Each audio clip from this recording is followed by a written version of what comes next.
Good afternoon. Good afternoon, all.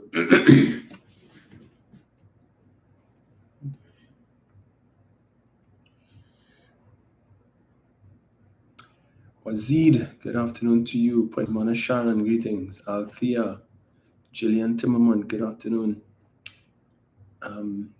Sidina Koshi, Niabo E. And Niabo E, good afternoon. Let me just answer this here.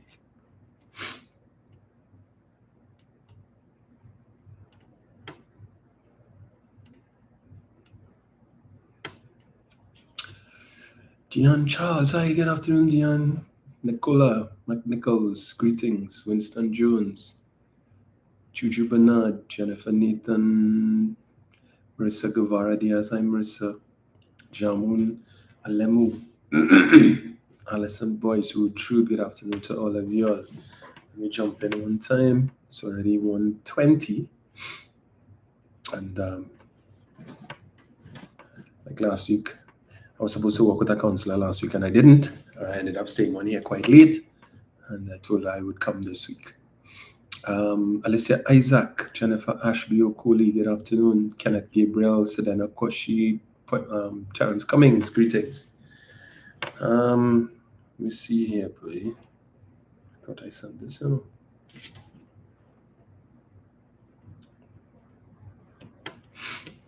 Let's see.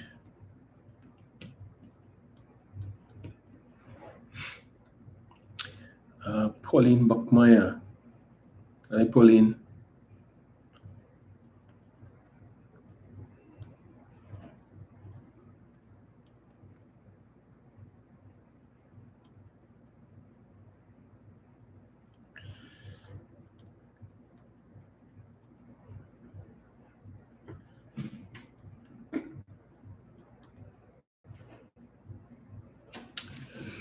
Angela Carty, Jacqueline Phillips, greetings, Heather Chandler, Rukman Gangadina, Rukman, hi Claire. I use British English, good afternoon to you, V. Right, so just a couple of things I wanted to touch on quickly this afternoon. Just see how this weekend. No, I need to put this back on. Slide. Yes. So again, so many has become the norm every week. So many things happen. Current affairs. Tomorrow is budget day. Should have been last week Monday, but with this hapless government, nothing is predictable. Right. So we just have to go with the flow, as was the case on Friday, in the Parliament when the opposition walked out, as we felt compelled to do, contrary to what is being said or what is being bandied about. It was not a planned walkout. All right, we went to the Parliament on Friday, as we always do, with the expectation to participate and to do the people's business, as we were elected to do, and as we also get paid to do. Right? We met at 12:30, as is the norm, 1 hour before the start of the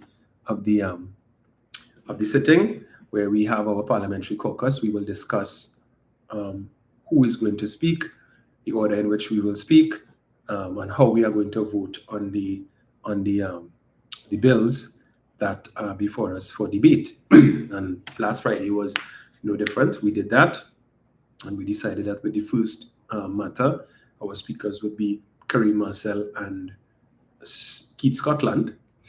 And then with respect to the nominations for acting commissioner of police and deputy commissioner, we decided that the chief whip Marvin Gonzalez would be the only speaker for the opposition. Now, with respect to that matter, the norm is usually you would have the line minister, in this case the Minister of Homeland Security, would pilot the motion. He would read out the CVs of the nominated persons and move the motion for debate, and then one person would speak from the opposition, and then the minister would wrap up, and then we go to the vote, as the case may be. Right? That is how it used to be when the UNC was in opposition, when nominations came from the PSC for police commissioner and so on, acting commissioner, as the case may be. Fitzgerald Hines, Minister of National Security, would pilot the motion.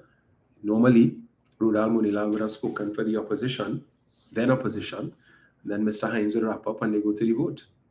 So it was no different on Friday, even except for the fact that Mr.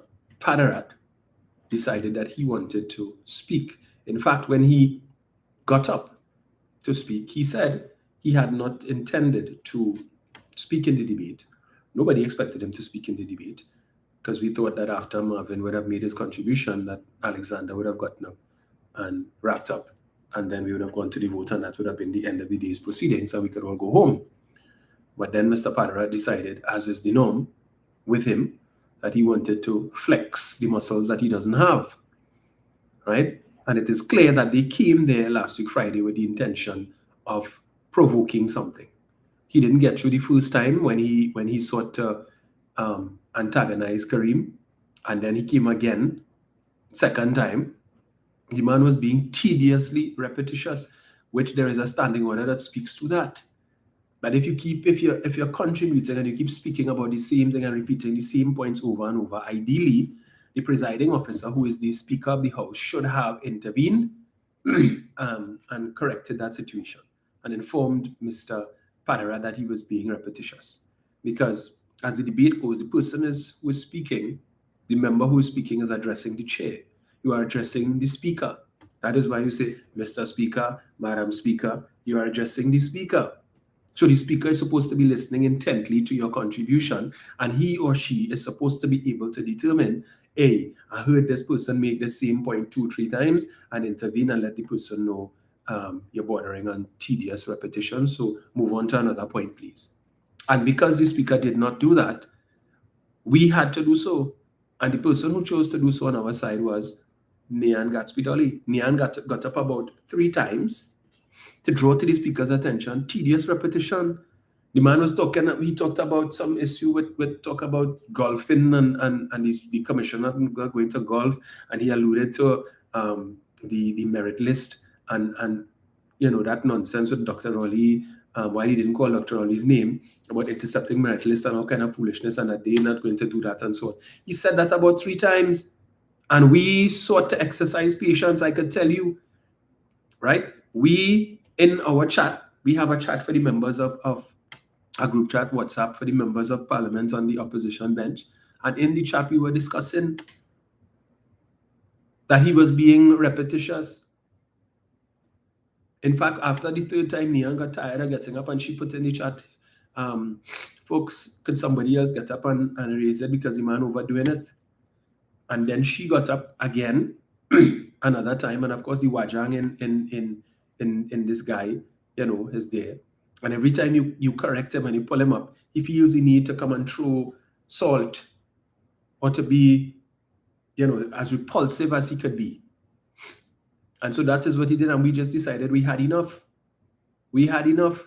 After that time, I tuned out listening to this man. I just was on my phone, going through Facebook, looking at certain postings and so on, and the comments, because I couldn't take it anymore. I was just fed up hearing him talk about the same thing. All that he said in the time that he was on his legs, he could have said that in 5 minutes.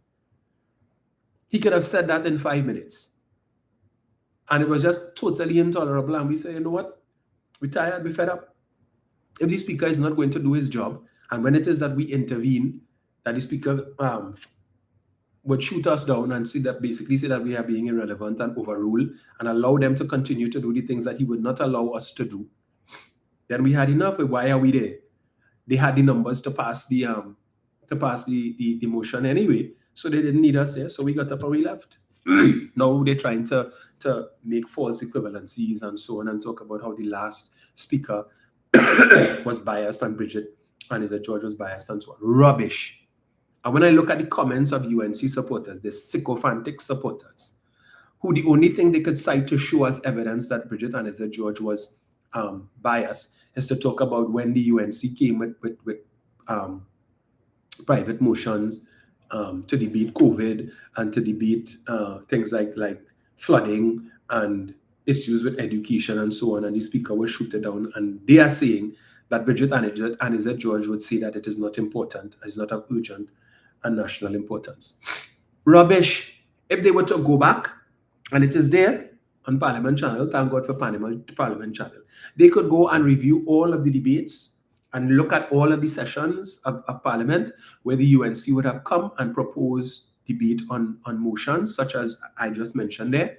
And on every occasion that Bridget Anizet George turned down their request, it was done so on the basis that the matter was not raised under the correct standing order. All the time. All the time you will see that, right? And they did that deliberately, knowing full well that she would have turned down their motion on the basis that they did not raise it under the correct standing order, and she would advise them to bring it back under the correct standing order, and they never would. Because the intention was never to debate these motions. It was to put up a show for the sycophantic supporters and others who on the fence and who would not take the time to understand how Parliament works and would run with the narrative that Bridget Anizet George was biased and she didn't think this was important and that was important. In fact, I told you all about this before, that a couple months ago, when we had Parliament training for those very issues about raising motions and so on that are of urgent and definite and urgent importance and the like. What is the procedure when we have to bring questions for the Prime Minister and so on? So they had a whole training session at Cabildo Chambers for the new members of Parliament on that.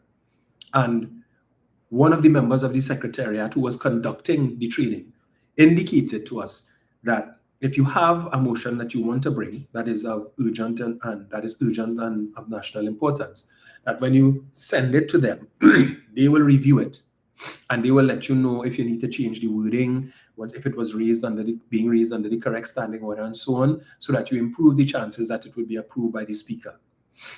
So he said, don't worry yourself, that is what we do. So I said, well, if that is the case and that is what you all do, how is it that on so many occasions in the last Parliament, the UNC would come with motions that is supposed to be that they claim was of national importance, and the Speaker would deny it on the basis that it was raised under the wrong standing order? Then couldn't you all have told them that it was raised under the wrong standing order so that they could bring it under the correct standing order and get the approval of the Speaker? And the gentleman told me, he said, we used to do that. We would let them know in advance. When they send it, we would let them know that it is being raised under the wrong standing order. And they would give us instructions to proceed under the wrong standing order. And I asked, so then why would they do that? And he said, because it was never about debating the motion. That was never the intent. It was political strategy, knowing full well that the Speaker would reject it because they brought it under the incorrect standing order. And that was the outcome that they were looking for, so that they could then run to the supporters, right? Run to the sycophantic cultish supporters and tell them, look, we tried to discuss this and we tried to raise this for debate, and the Speaker shoot it down, and then they could see that the Speaker was biased. So they were never interested. When they came with these motions, they were never interested in the public interest. It was never about that. It was to paint a picture that the Speaker, the PNM Speaker, the biased PNM Speaker, didn't want to discuss these issues. And the individual, the member of the Secretariat who was leading the training, went on to say, if you notice that even though the Speaker would have advised them to bring it back under the correct standing order, they never did. They never came back to debate this issue that was so important and so urgent and of national importance that we needed to stand down the regular business of the Parliament to debate it. They never brought it back. The last Friday of every month is supposed to be Private Members' Day, which belongs to the members of the opposition. They could debate whatever they want. Any issue that they want to debate, they could debate it. They don't have to seek the permission of the Speaker. And it is interesting that the UNC would come early in the month with these issues, claim that it is of national importance and it needs to be debated. They get shot down because they raise it under the wrong standing order. And when the last Friday of the month come for Private Members' Day, why didn't they bring it back? They always come with some piece of nonsense, some dotishness if they chose to use Private Members' Day. So it just goes to show that these people were deceitful in opposition and even more so in government. So the stunt that they pulled on Friday, and to their sycophantic supporters who want to talk about, the opposition run away from the Parliament because they're afraid Paderat. Afraid Paderat what? Afraid Paderat what? Pararat was just caught in a hard slap from very early on in the day. And in that exchange between himself and Kareem, if you all noticed and you looked at the video carefully, you would see there was absolutely no need for him to provoke Kareem by telling him to sit down. Because when he got up on standing order 48-1 to talk about relevance and so on, or 48-6, the procedure is based on the standing orders that once the speaker is on his legs, everybody else is supposed to be seated. So that when he raised the standing order, that is Pararat, and the speaker got up, he was supposed to sit down. He doesn't have more authority than the speaker. That is the speaker's house. He is the presiding officer. And if you notice in the video, you would see that when Pararat got up and he raised the standing order and the speaker rose to his legs, Kareem was in the process of sitting down when Pararat provoked a situation and told him, sit down, sit down. And obviously, that would have triggered Kareem. And not just Kareem, the rest of us as well, because we found Pararat was being very offensive, to say the least, disrespectful, because Kareem is not a little boy. So who the hell he feel he was talking to tell Kareem sit down with your nonsense and so on? And the speaker is on his legs and the speaker told him to sit down when he said leader of government business and pat him down. And he continued. And that is when Keith Scotland got up. Oh, you all wouldn't have seen that because the camera was focused on the speaker. But Keith Scotland would have gotten up and he joined in and he was telling him, who are you to tell him to hush? Who are you?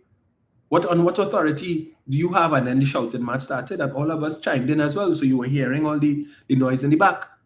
But we weren't only directing our frustrations to the speaker and to Pararat, because the members who sit opposite us, the likes of Alexander and Vandana Mohit and Saddam Hussein and Khadija Amin and all that, they were throwing their talk too. But of course, you all didn't hear that because their microphones were off. So when it is they rake Stuart Young over the coals for the comments that he said, right, with respect to his army and so on, and who he disrespectful and the sharp way of parliament, you all don't hear the things that these people say, the small talk that they throw on the other side, off camera, right, and off mic, that you all don't hear it. The things that we have to put up with. We have been tolerating these people for the last 5 months, and it has not been easy, right? There's a lot they see that you all don't know, that you all don't hear, that we don't come and tell you. So for instance, when Nian got up after the third time to draw to the speaker's attention that Pararat is being tediously repetitious, Vandana Mohit, who sits opposite me, had the audacity to say that Nian is engaging in Besson Street behavior. What the hell is Besson Street behavior? What does Vandana Mohit even know about Besson Street? But to be throwing talk about, oh, that is Besson Street behavior. So I turned to Bertrand. I said, what she just said there? Besson Street behavior? What that mean? Well, we know what it meant, right? But this is the kind of nonsense that we have to put up with from these people who sit opposite us when they throw in the small talk across, and we exercise extreme forbearance, right? Because we try to keep it professional. We know that, as Jolene John said, when they go low, we go below the pavement. And that is where they like, below the pavement. But we try to maintain decorum and behavior that is fit for above the pavement, right? But they're really testing our patience. Right? Now, let me just give you all an example. Because when I read, I looked at the news last night and then I read the newspapers today.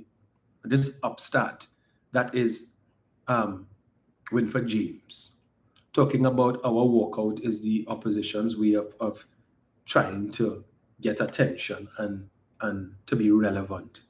I want to tell Winfred James, all right, we are the official opposition of Trinidad and Tobago. Over 224,000 persons, citizens of Trinidad and Tobago, voted for us. We represent 13 constituencies in this country. 13 constituencies that when you add up the total population of those 13 constituencies, it's hundreds of thousands of people we represent, whether they support us or not. Because in each of the 13 constituencies, we know you have UNC support. But nevertheless, we are the parliamentary representatives for those people, for those 13 constituencies. So we are very relevant, sir. We have 13 seats in the parliament. You don't have a single seat there, so we are far more relevant than you. We represent more people than Farley, Augustine, and the THA.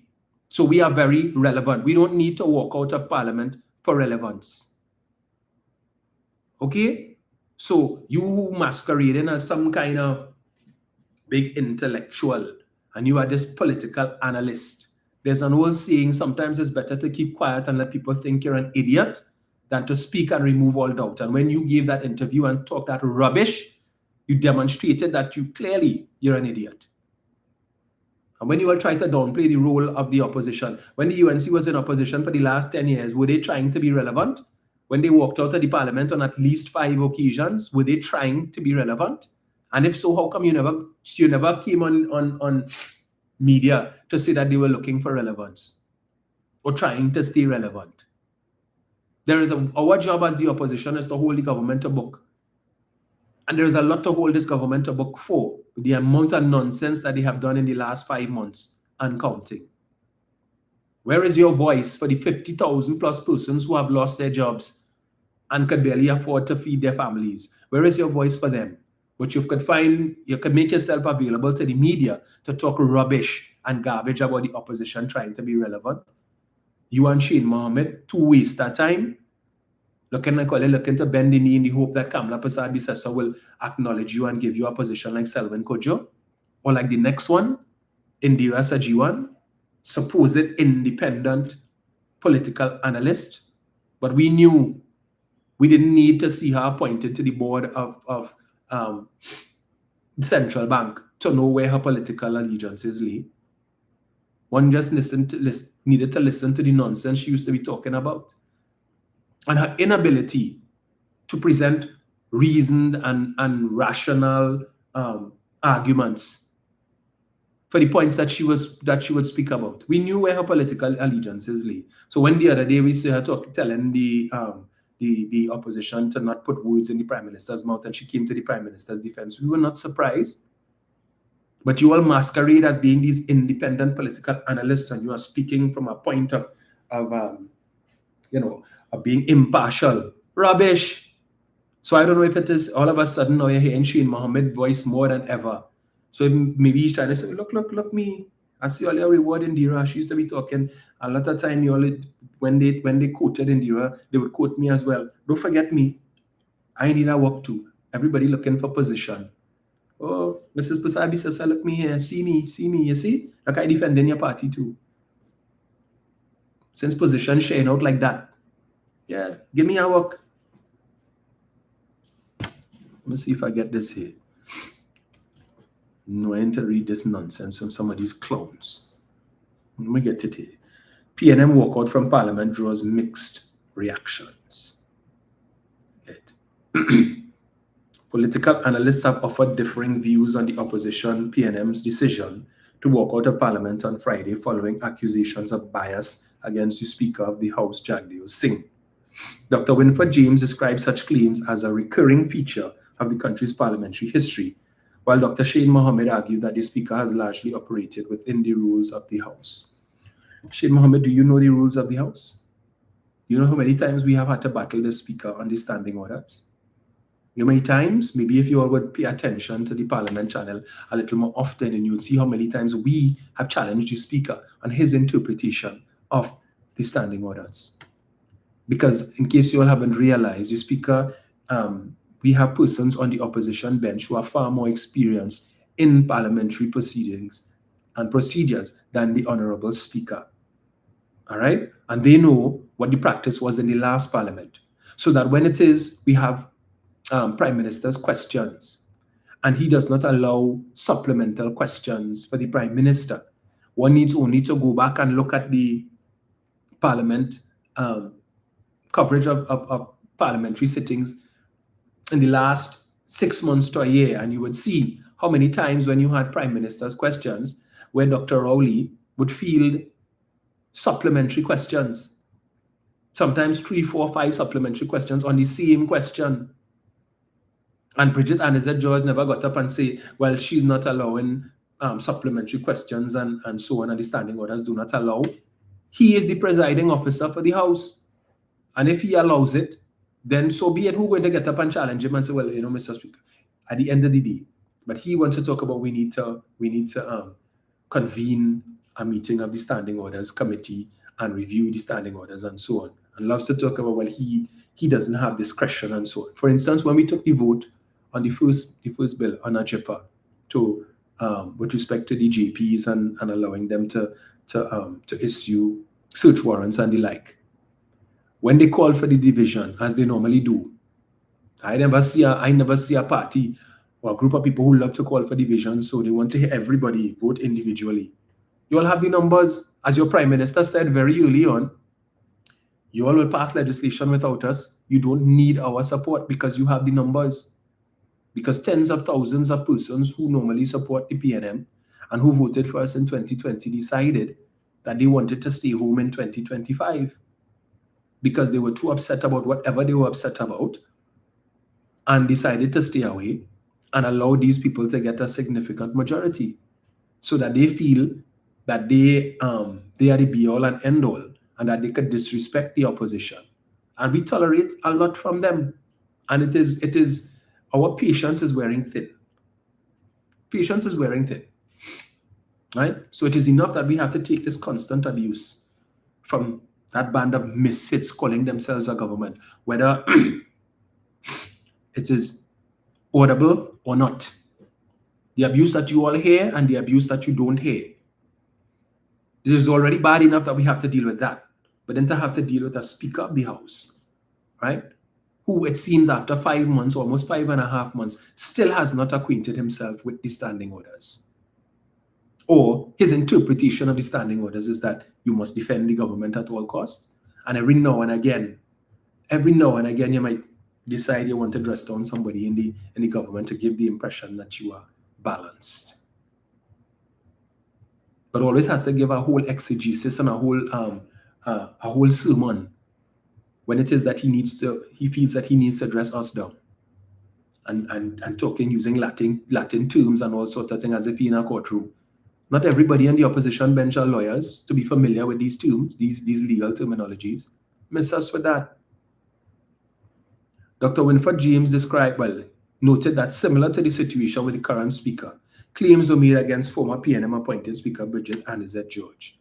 It is par for the course. It is not something that we don't have to spend time on. You will find accusations of bias. With respect to whether the accusations are solid, there is a different story. So that means that you have to go do an analysis based on facts that you don't have at hand right now. You need to go and do an analysis. You don't have the facts at hand. All right? We have been living that bias for the last 5 months. So we don't need to do any analysis.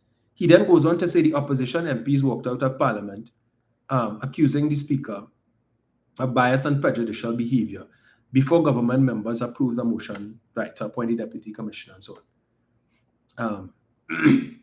Speaking with Guardian Media yesterday, Dr. James noted that the PNM's action was primarily an attempt to maintain its public profile and relevance while in opposition.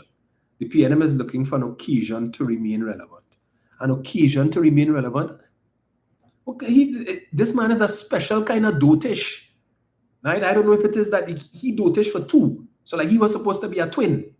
That level of stupidity coming from a so-called academic. Goes on to say, that's an exercise in remaining relevant. They can't prove their case. When for James, we could prove our case, sir. Right? We have a whole list of questions that we submit at every sitting for members of the government to answer. Questions which have to go to the Speaker before for his approval. One question was allowed on last week Friday. One out of, I think, 6 or 7 questions. The Speaker approved. And that has been the norm for us. We would send in 7 to 10 to 12 questions, and the Speaker will approve 3 questions out of the 10. 3.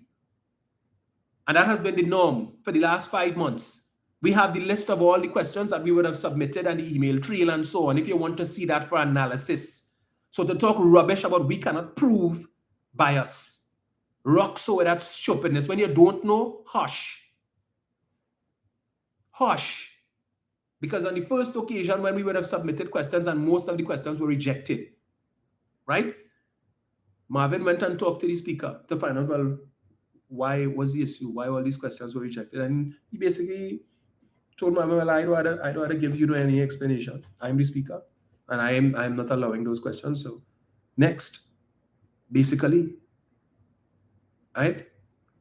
But this is the nonsense. So don't be user if you're looking to get the attention of Kamala Persad-Bissessar, because you're looking for work, a board position, because you realize everybody else getting board position like Selvin Kojo and Indira Sajiwan and whoever else. Don't use the opposition for that, please. There are many other things you could talk about. You could praise Kamala, sing her praises morning, evening, noon, and night, and say what a great leader she is and how she's the best prime minister ever. You can do that and get her attention. But get off our back. Don't ride the opposition back to get no work and no position. Please. You and Shane Mohammed. All right? If anybody is irrelevant, it's the two of you all, because all they're not making no sense. And then he goes on to say, I mean, they can make their case, but they can't prove it. And so what is happening here is that they are trying to maintain relevance in a context where they have a long way to go in the political wilderness. Really? Really? 50,000 people fired. You clown. What have you said on that? What are your views on that as a political analyst? Nothing to say? No. Right. They have a long way to go in finding things to say that can be easily justified. Well, it doesn't take much for us to easily justify that you, Wilford James, are an idiot. Right? We don't need to do any analysis on that. Okay? We don't need any analysis on that to show that you are an idiot, a buffoon. And if you don't like it, that's your business. That's my opinion. I'm not speaking for the PNM. This is my opinion. You're a buffoon. Idiot. So let me just get this here. Let me just play this for you, all right? So listen to the speaker when Marvin was talking. Marvin was making his points.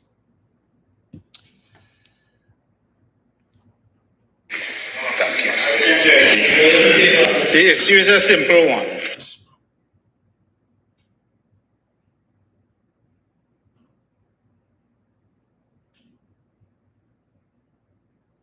It spent more time inside of the chamber and less time. Let me just get this here.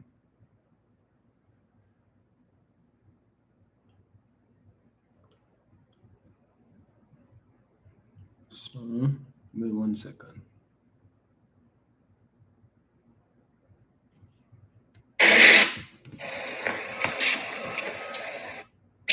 Simply to say that you want to associate with 600 people and you want a network. We need to do better than that, Mr. Speaker. We need to do better than that. And this is not about blowing air in a bag. It is serious matter.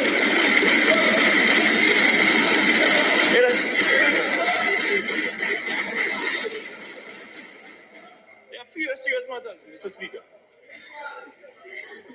You see, Mr. Speaker, we need to take our job seriously. And when we serve in office of ministers, we have to understand this is not no joke. It's a serious matters. To leave your office with a bag and come to Parliament, it says a lot about what is happening in one's brain, Mr. Speaker. Mr. Speaker, let me tell this country that,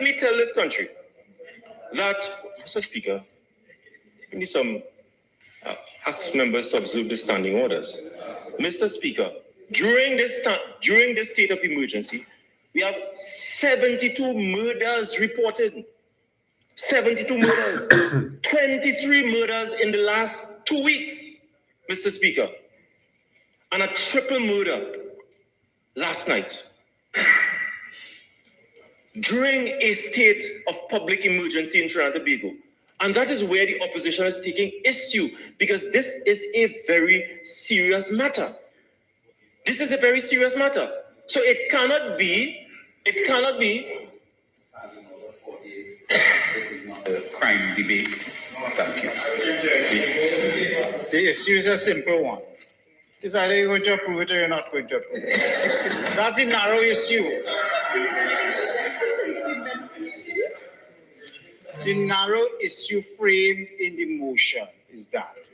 Let's just move on and not introduce extraneous, borderline irrelevancy, hyperbole. So let's move on. It really is irrelevant to the central issue framed in the motion. Mr. Speaker, I thank you for your guidance. But, Mr. Speaker, the point I'm making in this notification, this Parliament, Mr. Speaker, the elected members of this House, and we in the opposition, we have a responsibility to scrutinize the nomination and the recommendations by the President on a very serious matter with the Commissioner, the Deputy Commissioner of Police being out of the country.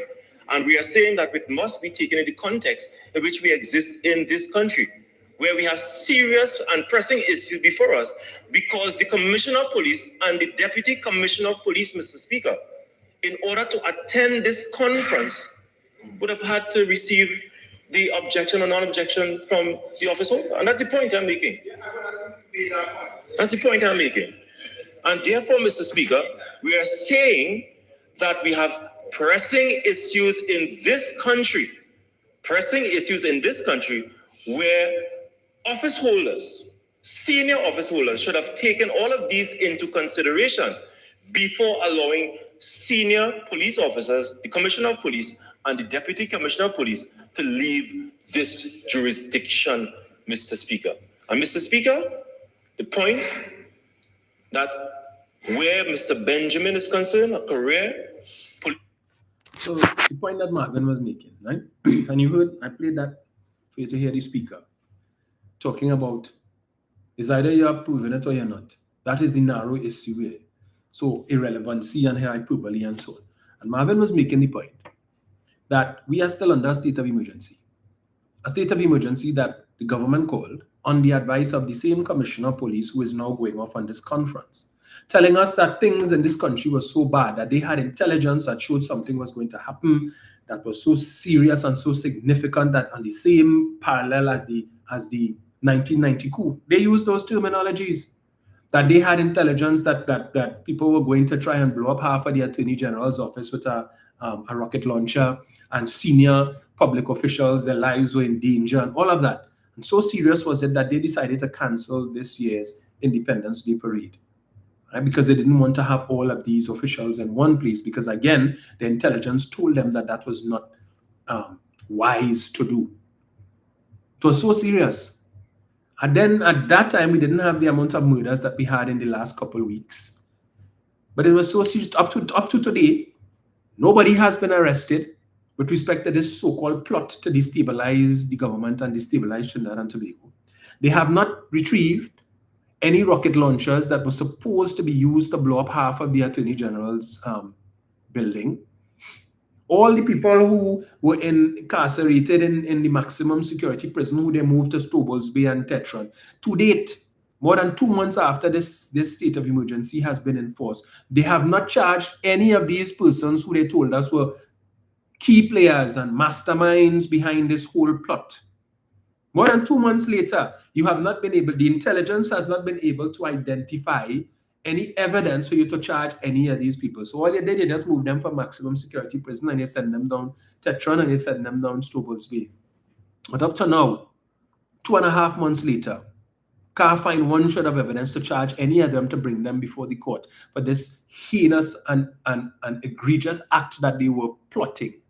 None of the players on the outside that the intelligence told you about who were receiving directions from these men who were incarcerated, you have not been able to arrest a single one of these outside players. So which means the whole apparatus is still there.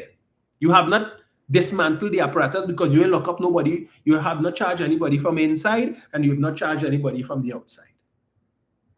So therefore that suggests that the threat still exists.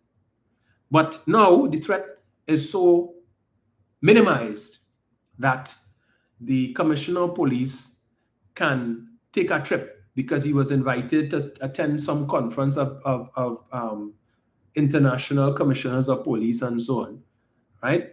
in the USA. He was invited by, I think, the US Embassy to attend, and he and one of his deputies will be attending this conference.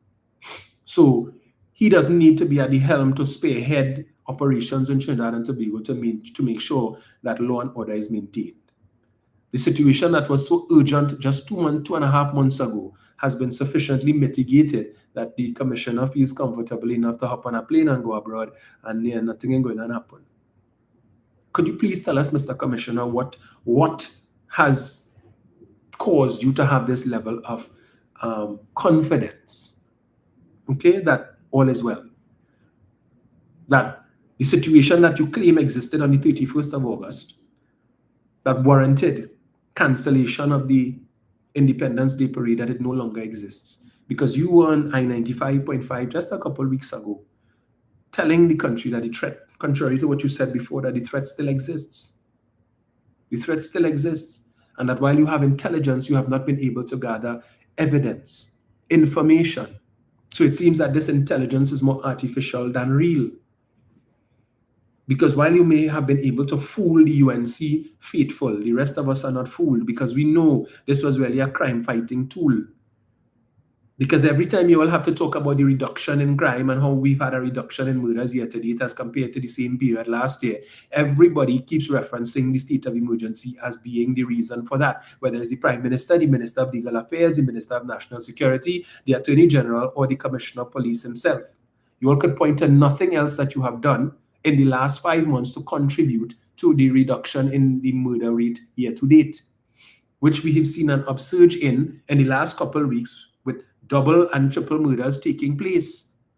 And yet again, another example of the UNC faithful who over the last 5 months have developed the patience of Job when it comes to crime fighting.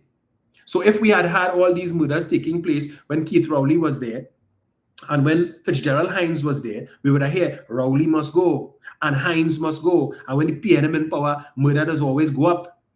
But now you have the same amount of murders taking place, or perhaps more so in terms of number of double and triple murders, and the same UNC supporters who wanted Hines to go and Rowley to go because they were the cause of the crime. Hear them now. Boy, we need Jesus. We have to pray.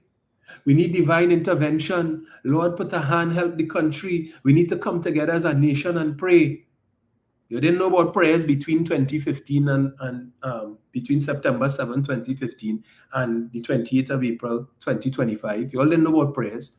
When the same Balize bloomers wearing Erla Christopher was telling the country we need prayers, among other things, you all took her to task, rake her over the coals.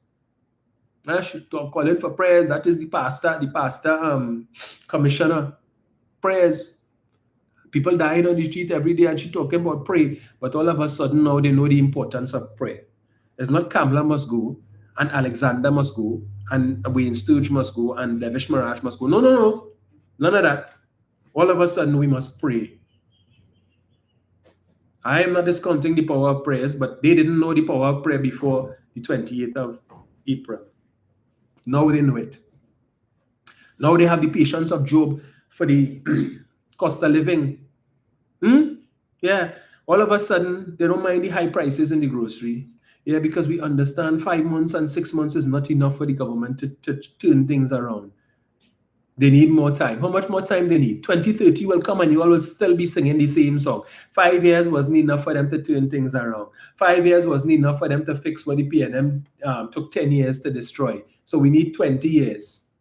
And at the end of that 20 years, you all still come and sing the same nonsense again. Well, 20 years wasn't enough to undo 10 years of PNM damage. We need 30 and we need 40. If that doesn't scream incompetence, I don't know what else does. These people came into office on the promise that they could do better instantaneously. Which is why I tell you every morning when I wake up and I pull my blinds, I look to see if my yard is covered in milk and honey. Because that is what they promised. Put us in office. We have the solution to crime. We have the solution to the high cost of living. We have the solution to every single thing. We will fix the Forex situation so you can't get $200 in the bank. Put us in office and we will fix it. Here we are.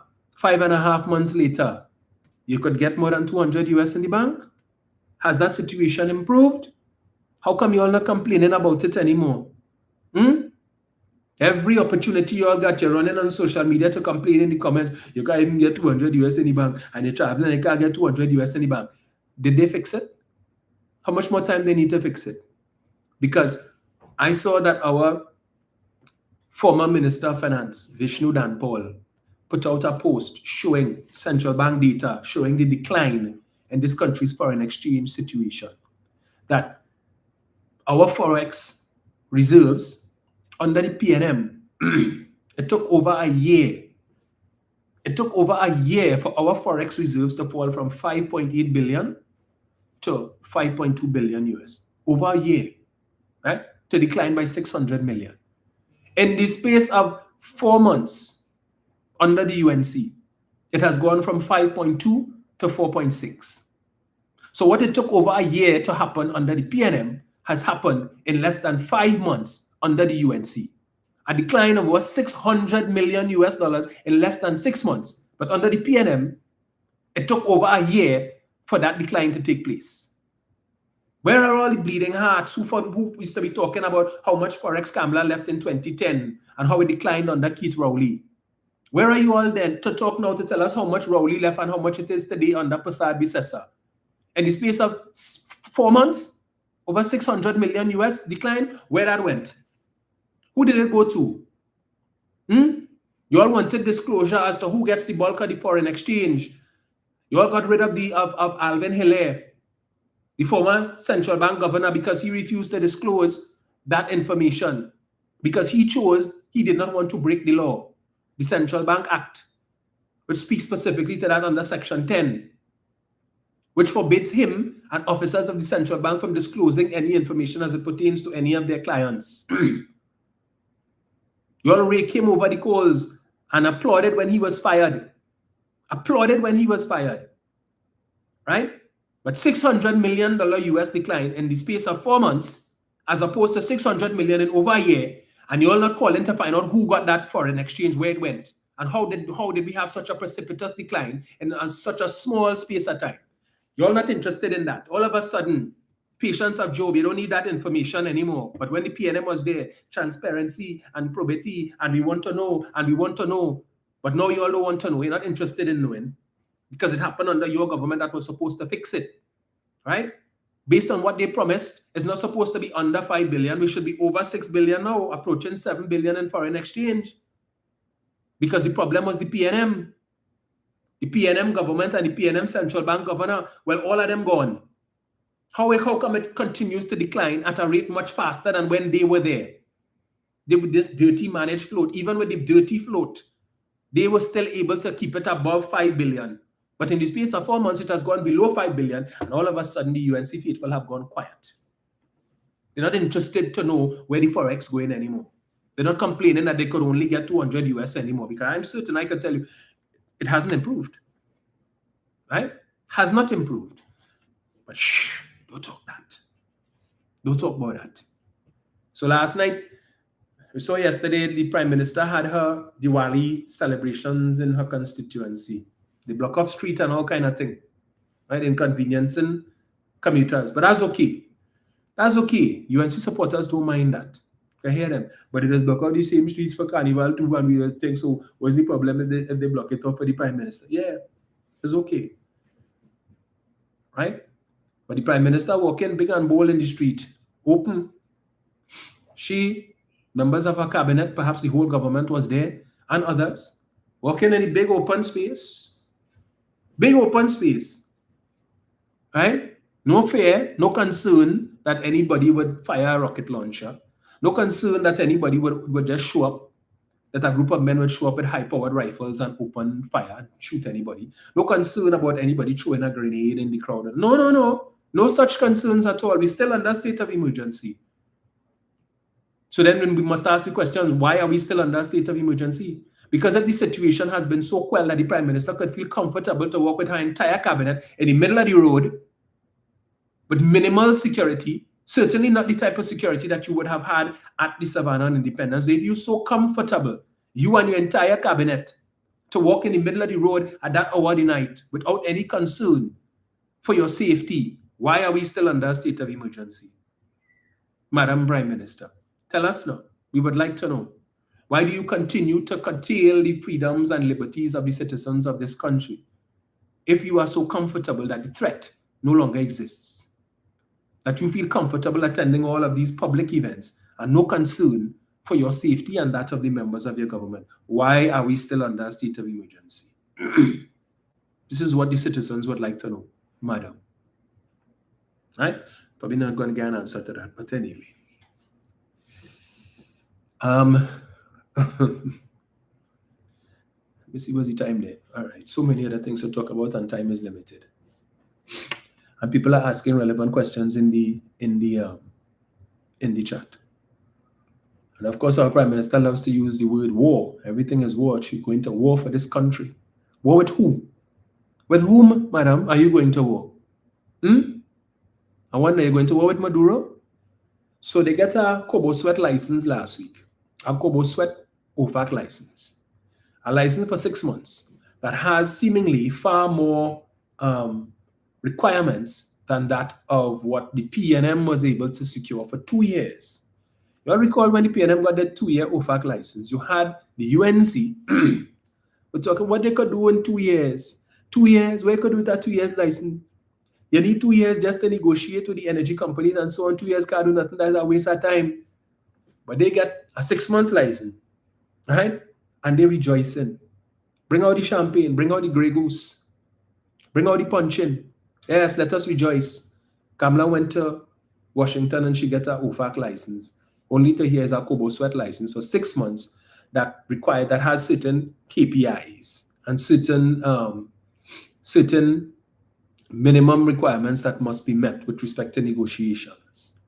So the longer they take to engage Venezuela under this OFAC license that they get, that they're so happy about, right, is the less the chance that they are going to get a full license.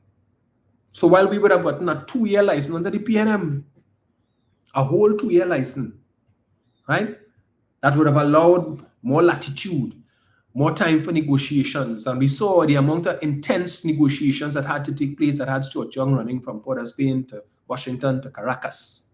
All of these things that had to take place. 6 months would not have been enough. And in recognition of that, that is why after we got the first 2-year license, that upon the expiration of the first year of the first license, the US Treasury came and gave us a further 1-year extension because they understood the significant amount of negotiations that had to go into that. But they beaten the test. We get 6 months license. What is in the license? Jeremy said, I can't tell you. Well, I want to tell you, but I can't tell you. And if I tell you, then I mean that I tell you, and I don't want to tell you. That seems to be the mantra of all of these government ministers. Those same people who used to complain about Stuart Young signing non-disclosure agreement and all of that and whatnot. And they claim, yes, under us you'll get transparency, unlike the last administration, which used to not want to tell the citizens anything. Transparency under us. They have their supporters, the sycophantic supporters now, tripping over themselves, trying to come up with excuses as to why it is Stuart Young, why the US government revoked the OFAC license under Stuart Young, and why Kamala get it back, and all of that. All kind of dotish things they're talking about. As if Trinidad and Tobago was the only country that lost its OFAC license. Since February, not too long after Donald Trump was sworn in as president, they started to cancel OFAC licenses like that. I read for you last week, Chevron, which has operations in Venezuela. Chevron, which has gas stations in the United States, was among the first to feel the heavy hand of the Trump administration with the revocation of their licenses, and they were given 30 days to wind up operations. Why did that happen? Stuart Young is the chief executive officer of Chevron? Or maybe he's the chairman of Chevron. So that's why, based on the donkey logic of UNC supporters, that is why Chevron lost their license. So many other oil companies and so many other entities that had operations and interests in Venezuela that lost their license before us. That when that happened, Stuart Young had to come out and say, we have a special license. So you see these other OFAC licenses that are being revoked and so on. It doesn't impact us because we have a special license. We are not covered under those. And then eventually, we lost our license as well on the 8th of April. As I read for you all last week, 10 days later, on the 18th of April, Marco Rubio would have called Stuart Young on his way from Paris. He calls Stuart Young. And people keep underestimating the significance of that phone call.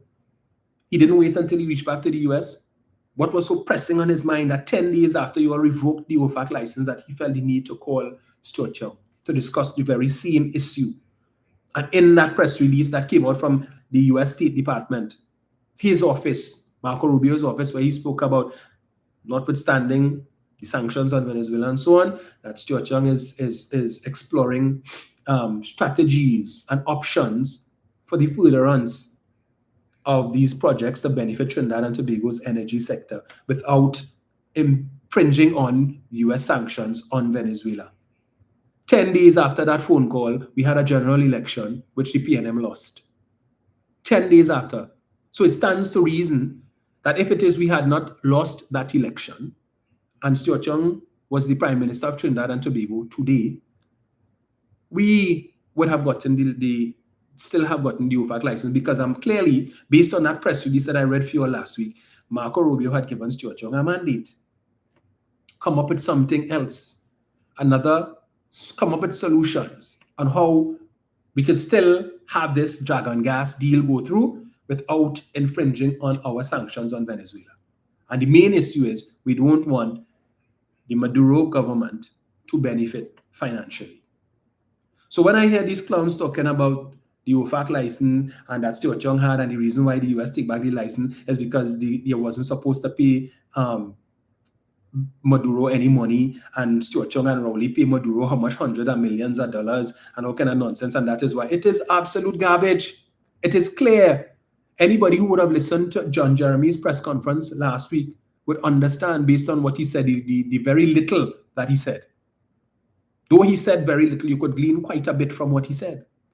That based on the new arrangements and the new requirements for this new OFAC license, the US is essentially trying to get a bigger slice of the Dragon gas pie than the Biden OFAC license was allowing.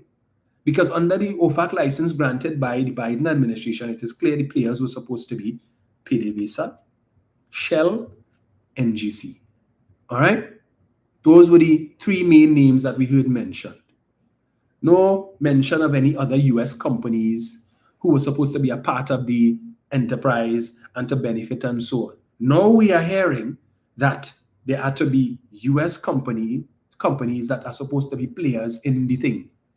So clearly, one, we know that when Mr. Trump came in, that one of his first actions was to undo a lot of the things that Joe Biden did, that the Biden administration did. And we've seen it over the last few months, the revocation of Secret Service security for former Vice President Kamala Harris. We've seen the revocation of Secret Service protection for the family members of Joe Biden. So it's just Biden and his wife and so on. But we see these things happen, a lot of things, the rollback of certain regulations, protecting the environment and so on, which is inimical to Trump administration policy. And here it is, true to form, bachelor come here. Under the PNM, they lost the licenses. The UNC and the country got it back. So why are you so vindictive? Because let me not set up my pressure today. Winston, since you're so bright, all of the entities that lost their OFAC licenses before we lost ours, those that lost their licenses in February, those that lost their licenses in March, and those that lost their licenses in April before we lost ours, please tell us why they lost their licenses. Since it's Stuart Young's fault and Keith Rowley's fault that we lost the OFAC license, please come and tell us why all those other entities like Chevron and so on, and the French company I mentioned, all the others who lost their license before us, please tell us why they lost their license. Tell us which of those companies Stuart Young was the CEO or the chairman of, which of those companies Keith Rowley was the CEO or chairman of, and that is why they lost it, because it's only because of Keith Rowley and Stuart Young that we lost that OFAC license. Since you're so bright, come and tell us. Come in to talk nonsense about who's been being vindictive. This has nothing to do with vindictive. Let me see if I pull up this thing again. Right? Something really wrong with all, you know. Nigel O'Connor, please forgive me. I keep forgetting to give you administrator powers so that you could block some of these clowns. So let me just remind him, because apparently, I don't know if he was under a rock, and he didn't get it. So, right. By the way, Chevron, which had lost their OFAC license in February, they got it back in July.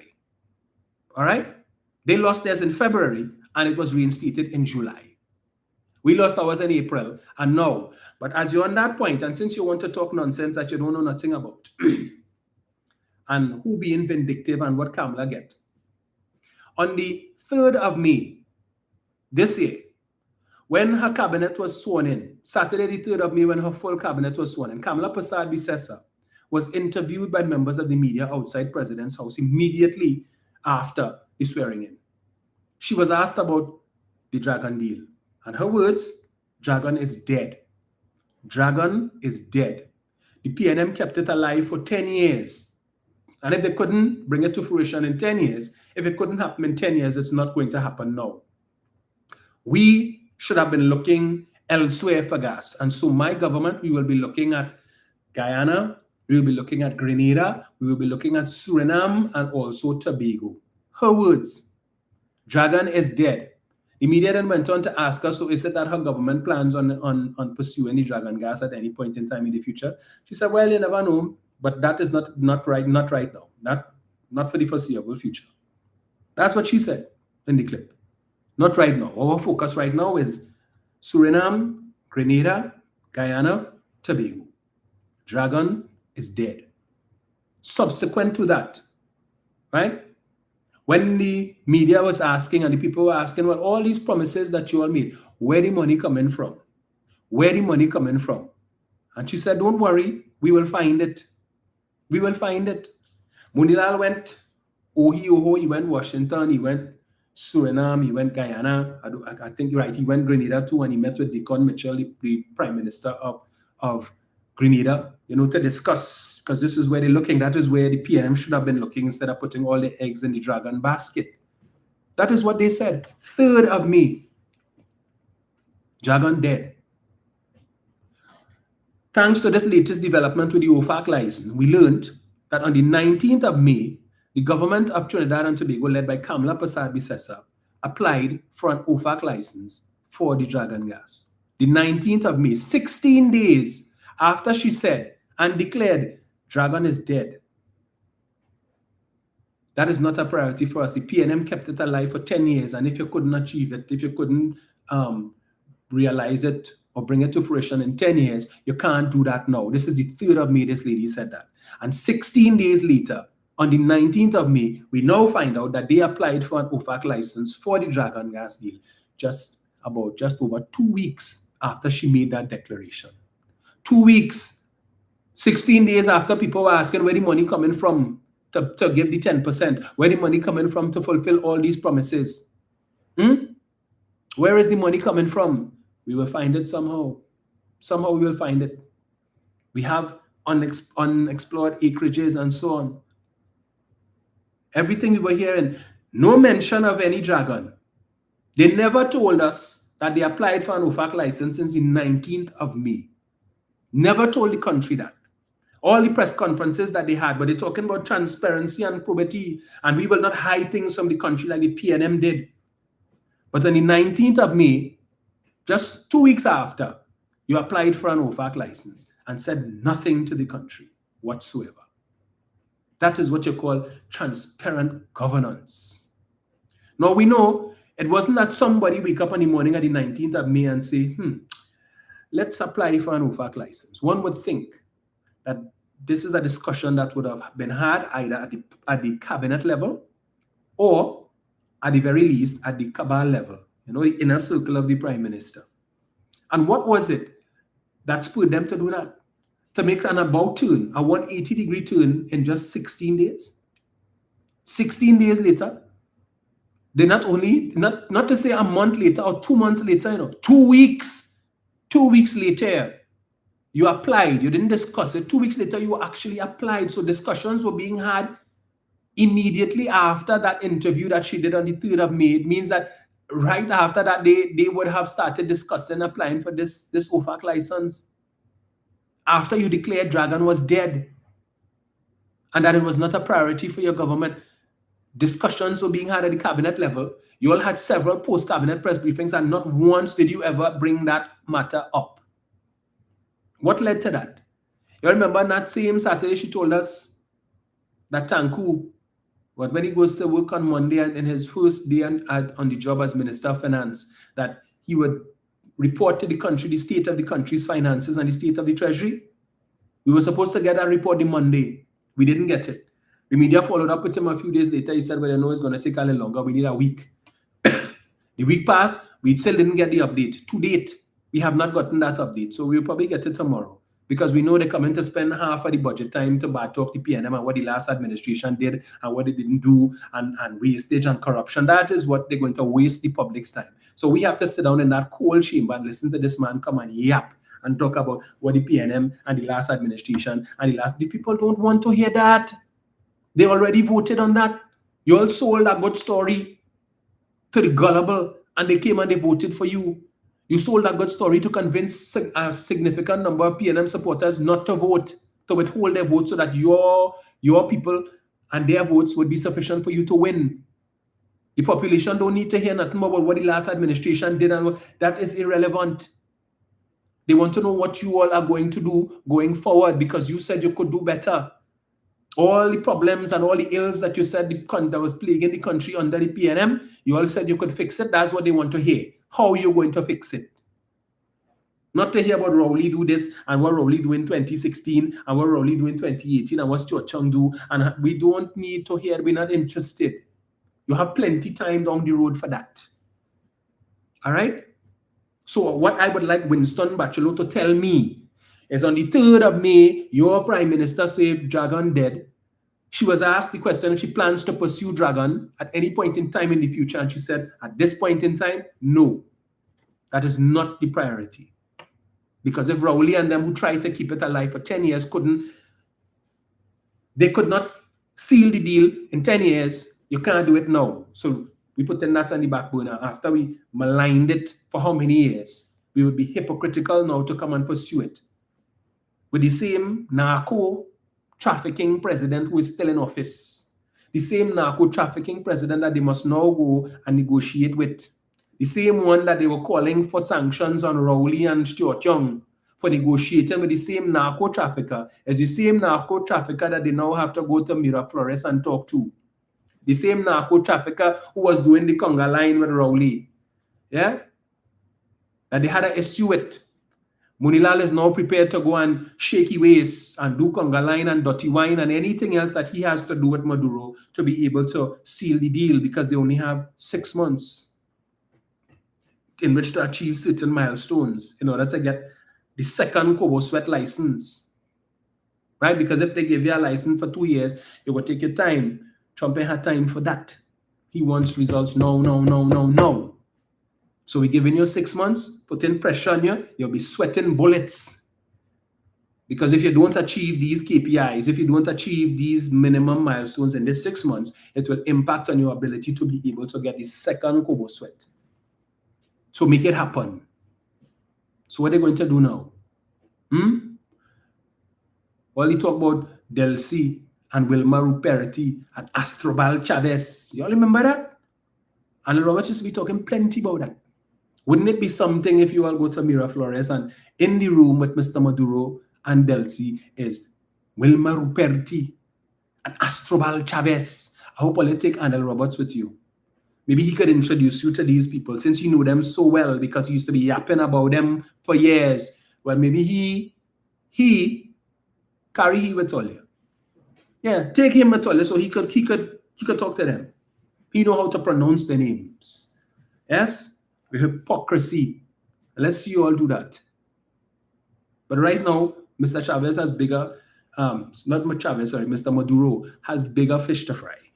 Because as we would have read, Mr. Trump has given instructions to cut off any diplomatic conversations with Venezuela. All right? So Mr. Maduro has written to the United Nations Security Council complaining about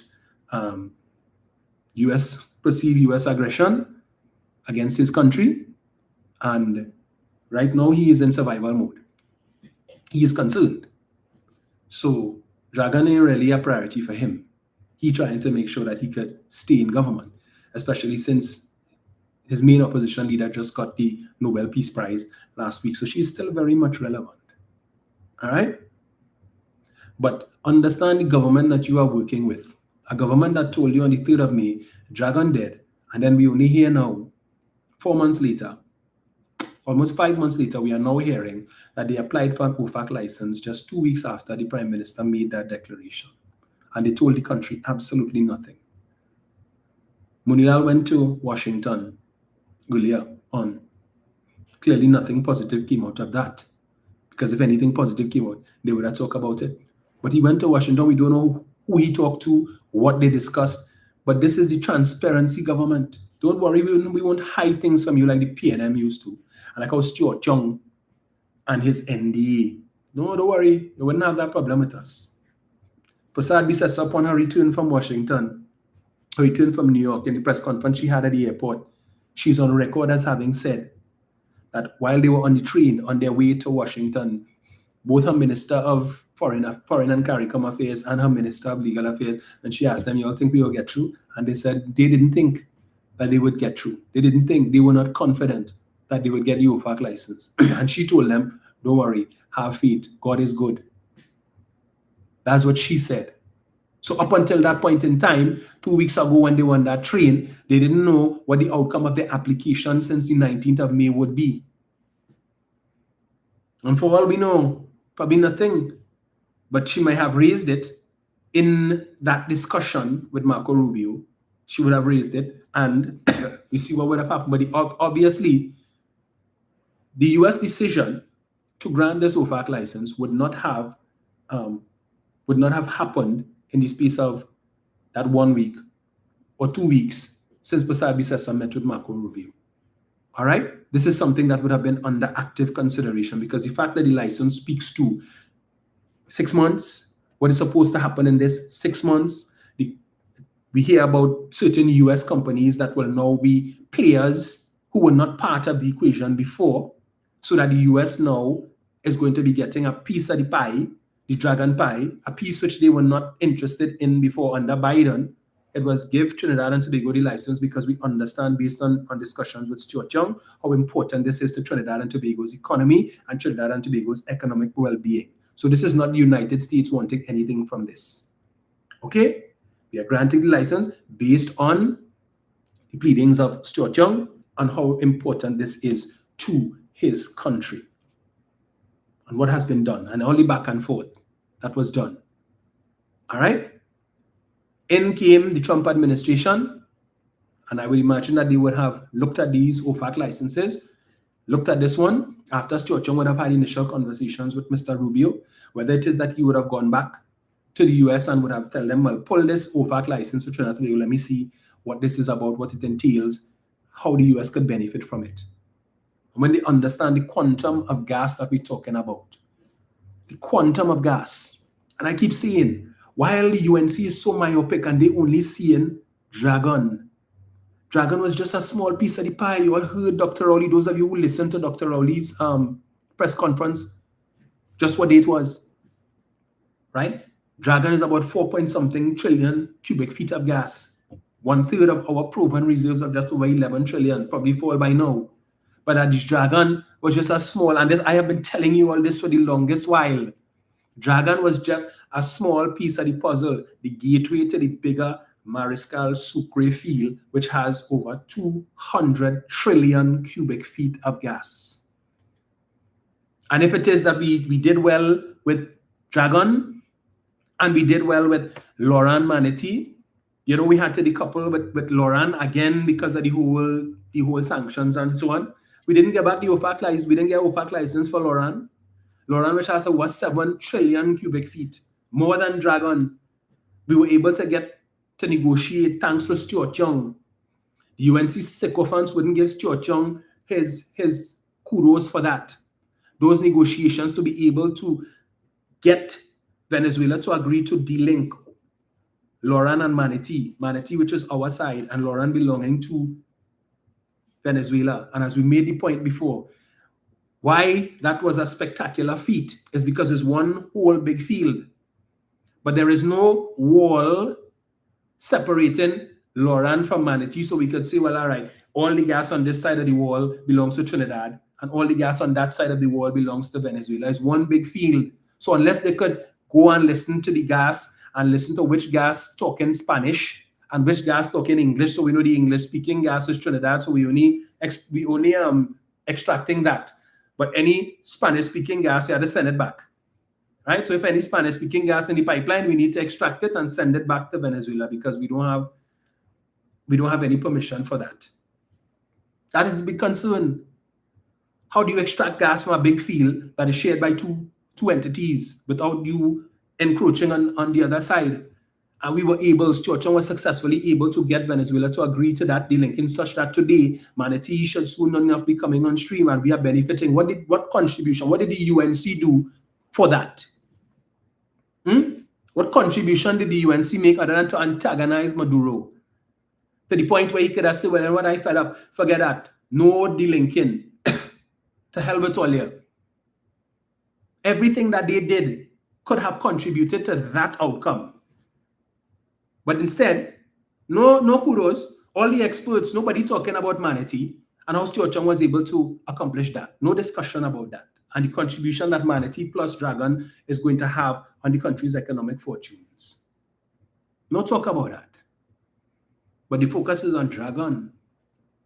All of a sudden, now Kamala realizes how important Dragon is to the country's economic well-being. But when Dr. Rowley and Stuart Chung were telling you all that, what they lie, the money, but they decided thing and they that and all kind of excuses. Now that they are in office and they realize the precarious position in which the country's finances finds itself.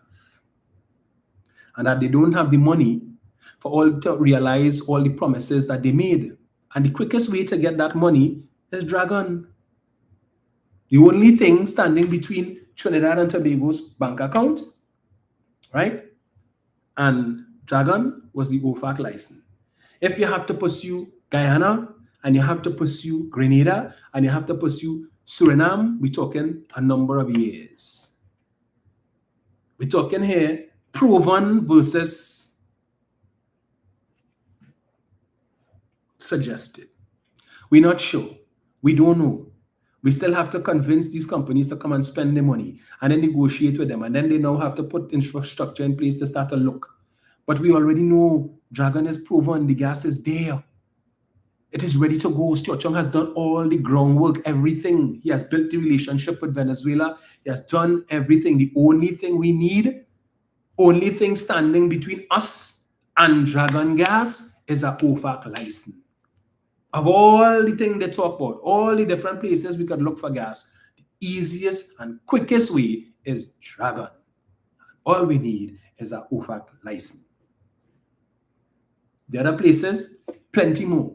We mightn't need OFAC licenses for those places, but the negotiations that have to take place, and then we're not even sure if it have gas in commercial quantities in these places, and even so, whatever terms we have to work out with Suriname and Guyana, that's the next headache, and Guyana don't say them no gas for us right now and so on, so that's going to take years. And we need this gas now. We need the money now. We need it now. So let me try a thing. So in 16 days, Prasad Bisesa went from Dragon is dead. Dead. That's not a priority for us, to them applying for an OFAC license. 16 days, which they didn't tell anybody about.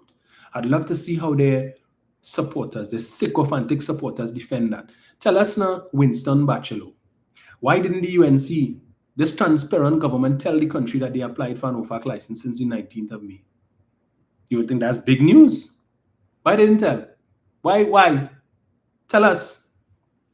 The UNC did not know of the extent of the damage. Right. Very irresponsible of the PNM to leave the government with no money. So, yeah, because the PNM knew that they were going to lose the election, right? And PNM didn't contest the election to win. And if the PNM had won the election, Winston, would they have not been faced with the same economic challenge, Winston, that the UNC is facing? Would they have not been met with this? Would they not have had to deal with the same empty treasury? Do you all think before you type nonsense but irresponsible of the PNM to leave an empty treasury, as if the PNM went in there with the intention to lose the election? What foolishness. The PNM went in there with the intention to win, and they would have had to manage the same treasury that the UNC is managing. Instead of coming and typing rubbish that makes no sense. For 10 years, the PNM managed the very same treasury, and they were telling the country, Dr. Rowley told you all, the next 2 years will be difficult. Brace yourself, tighten your belt for the next 2 years, but from 2027, when the dragon gas starts flowing, the country's economic circumstance will improve. He told the country that. They're coming to talk about it was irresponsible of the PNM to leave an empty treasury. When Kamala left an empty treasury in 2015, the only money they left was the country's foreign reserves and the Heritage and Stabilization Fund. They left a whole set of debts which this PNM administration inherited in 2015. Loans for the Kuva Hospital, loans for the Aquatic Center, loans for the Cycling Center, loans for the Racket Center. You seem to forget these things. All these loans that they took that came due in 2018 and after that. They left a $6 billion debt of back pay after giving public servants 13 and 14%. It was the PNM that had to find $6 billion to pay that back pay and to pay the recurrent expenditure. Was that responsible of the UNC to do that? Some of you are really caught in a block. You're really caught in a block, and I think I will start doing that. I will start doing that. I don't have time and patience for your nonsense. Because I put up with it enough in the parliament, and I'm putting up with it here. Rubbish. Let me get this thing here.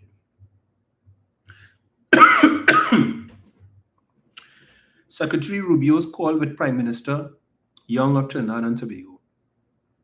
Secretary of State Marco Rubio spoke with Prime Minister Stuart Young of Trinidad and Tobago to reaffirm the strong U.S. Trinidad and Tobago bilateral relationship, emphasizing shared priorities and regional energy security. Shared priorities in regional energy security and economic cooperation. Secretary Rubio recognized that energy security is important to Trinidad and Tobago's prosperity and economy. Any outcomes of sanctions upon the Maduro regime and Venezuela is in no way indicative of our relationship with Trinidad and Tobago and the value we place on it. This is Marco Rubio on the 18th of April. The Secretary recognized the strategic importance of Trinidad and Tobago's energy initiatives and Young's effective leadership in this area. Both sides agreed that we are going to work very closely to find a solution that achieves U.S. objectives regarding Venezuela without harming Trinidad and Tobago. Let me repeat that for the benefit of Winston and others like him. Both sides agreed that we are going to work very closely to find a solution that achieves U.S. objectives regarding Venezuela without harming Trinidad and Tobago. He welcomed Prime Minister Young's exploration of viable options that support the country's energy needs while remaining consistent with U.S. sanctions policy. You know what that means, Winston? That Mr. Rubio would have given Stuart Young a mandate. Listen, this is Donald Trump's position and his administration's position as it pertains to Venezuela. We are your ally. We don't want to do anything that could harm the prosperity of your country. We understand that there are a lot of Venezuelan citizens who have taken up residence in your country.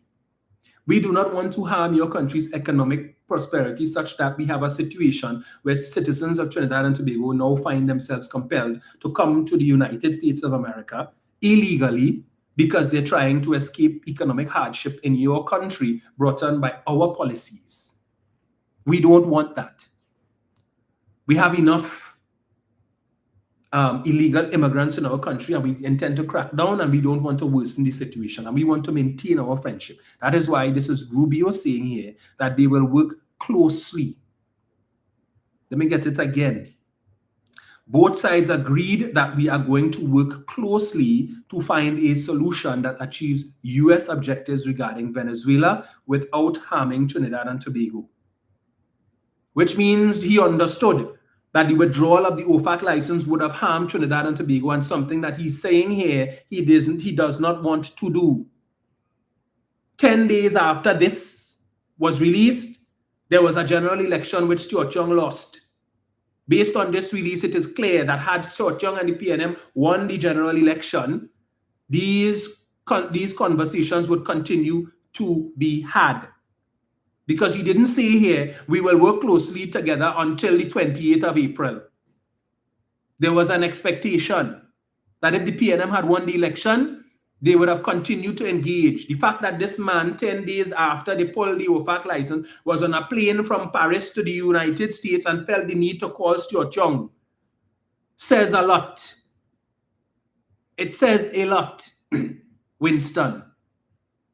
So if Stuart Young was the Prime Minister of Trinidad and Tobago, clearly from what we read here, the latest developments, it is clear that an OFAC license would have been had. And I am certain Stuart Young would have done a far better job of articulating this country's energy situation to Marco Rubio than Kamla Persad-Bissessar ever could. Because if just over 24 hours later, after having spoken to Marco Rubio about this country's energy situation, she could not remember the name of a major field for which we got a 20-year license from Venezuela, right? She couldn't remember the name of Coquina Mannequin and needed the help of technocrats and the ministers who were standing next to her to remember. I am pretty sure Stuart Young wouldn't have had such an impediment. And put Stuart Young and Kamla Persad-Bissessar on a stage and ask them to talk energy any day, and your Prime Minister is not ready. Not ready, right? Stuart Young will blow her out of the water. She can't talk energy like Stuart Young could talk energy. He lived, breathed, eat, sleep energy for the 4 years plus that he was Minister of Energy. That is why he earned the respect of the heads of all of these big companies like Meg O'Neill and the head of BP, the global head, not the Trinidad and Tobago head, the global head of Woodside, Perenco, BP, Shell, all of these people were on a first name basis. Stuart Young told us about when they would call him, Stuart, this conference that's coming up in Dubai or whatever it is, will you be there? That is the type of relationship that he had. You feel Kamla Persad-Bissessar has that relationship with any of these heads? Any of them know her? Any of them picking up the phone to call her? Do you think any of them picking up the phone to call Rudal Munilal? They don't even know who he is. All they know is that Trinidad and Tobago has a new government and a new Minister of Energy. But the relationship that Stuart Young would have built up with these major players over the years, Munilal and them can't come close to that. So miss me with all your rubbish. As if Kamla performed this great miracle. What great miracle? You get a Kobo sweat. The US has now come and told you, okay, all you want to OFAC license. Well, we looked at the situation. We did our research. We see this Dragon gas field is lucrative. All right. And unlike the myopic UNC supporters, we see that Dragon is the gateway to the bigger fields. Dr. Rowley spoke about that at his press conference. The bigger field, where there's over 200 trillion. Are we just talking about proven, 200 trillion cubic feet of proven natural gas. We're not talking about the fields at the other areas that are not proven. We know that Venezuela has the largest oil reserve and the gas reserve. We know that. That is why China is making its way to the region, or has made its way to the region with its floating oil rig. That is why Russia, Putin would have met with Nicolas Maduro recently, and they would have actually signed agreements for the exploitation and exploration of Venezuelan oil and gas.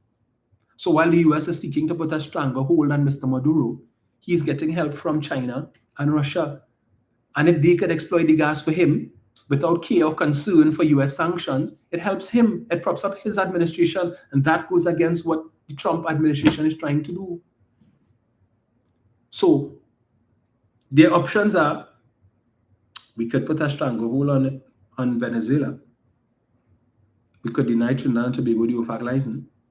But then there's a possibility Maduro could just bring Putin or Xi and let them get the Dragon gas instead of Trinidad and Tobago. And we would be hurting one of our allies, who is the only one in the region who's supporting us with respect to any possible invasion of Venezuela. So what do? One hand can't clap. So we could get them the OFAC license, because Stuart Young already impressed on me the importance of this OFAC license to Trinidad and Tobago. when we spoke in Jamaica, then again when we spoke on the phone call, on my way from Paris on the 18th of April, again, he reinforced how important this is, so I understand. So Marco Rubio, long before he met with Kamala Persad-Bissessar, had an in-depth understanding of the importance of Dragon to Trinidad and Tobago, and by extension, wider regional energy security. He didn't need Persad-Bissessar to come and tell him anything, and I'm pretty sure what she would have said and nothing was probably the same.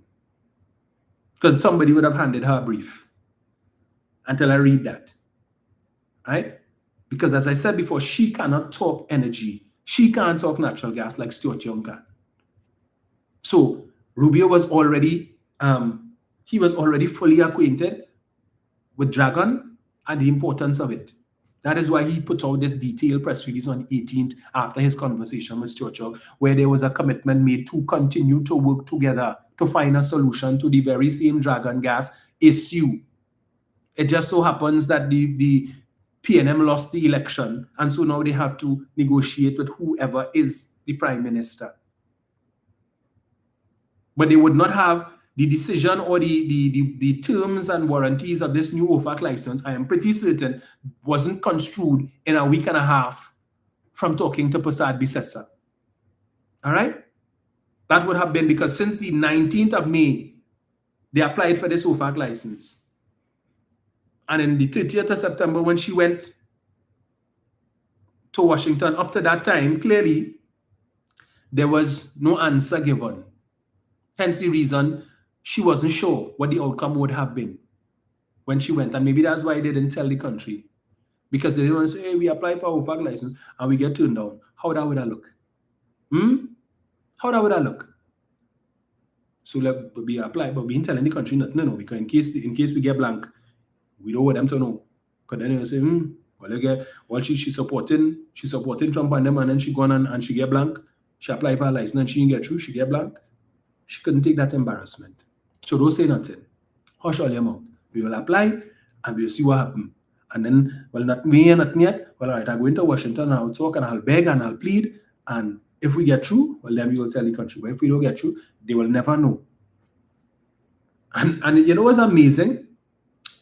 Is that the level of secrecy that now exists in the ministry, in these various ministries, the Ministry of Energy in particular, because I am certain there are employees, workers in the Ministry of Energy who would have been aware, or at least in the Office of the Attorney General or whoever applied for the license, who would have been aware that an application was made on the 19th of May for this license. And nobody dropped anything in Stuart Young mailbox. Nobody dropped anything in Keith Rowley mailbox. Nobody dropped anything in Foster Cummins mailbox or Penny Beckles mailbox to say, hey, look, they apply for an OFAC license on the 19th. Complete secrecy. Maybe that's why they get rid of the... Anyway, let me not go there. But if it was the PNM in power, oh boy, nothing is secret. All the UNC operatives who were working in these ministries, they would have quick. They would have photocopy of document for them to put up on the big screen on Monday Night Forum. Yeah, they would have that. But now they're in office. Can't hear nothing. No leak. They have no whistleblowers. That went unnoticed. I tell you, not even Stuarty knew about that. So all the people who were working in the Ministry of Energy before, while he was minister, not one of them say, let me tell Stuarty, everybody afraid they lost their work. Because they go figure out if it's me, they know it's only a small circle of people know, so they must know it's one and we do it. So let me hush my mouth and say nothing. That is where we have reached. And then you have this clown, Rudal Munilal, talking about he wants to know if Stuart Young took documents from the ministry, confidential documents from the ministry when he left. We have any law in place for that? Where you feel this is the United States? If you feel this is the United States? When it is that, and you know the hypocrisy of these people talking about, oh, if Stuart Young removed confidential documents from the ministry. If Stuart Young wanted a copy of the OFAC, like, he'd just make a photocopy of it. You don't need to remove anything. He was the minister. He was the prime minister. He was entitled to that. He must know, like, okay, if we lose, these documents will be there to provide a trail so whoever comes in the next government can have something to work on.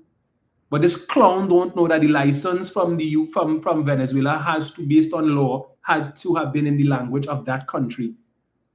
And the contract is in Spanish, and they don't have an English. I mean, Stuart put it right. I don't need to go into much detail about that, right? Just goes to show the stupidity. And these are the same people who used to talk about, oh, Rowley put square peg in a round hole. If there is a square peg in that government, he ain't not even a square. He's a, I don't know, a hexagonal square in a triangular hole. That's what he is. At Kelly there, he know everything there is to know about energy. And I continue to question the thinking of Kamla Persad-Bissessar. Why did you put him as Minister of Energy? You could have bring somebody, some technocrat or somebody as a senator and make them the Minister of Energy, somebody who has experience in energy. You put this upstart who know nothing about energy, all you know about is EMBD. Right.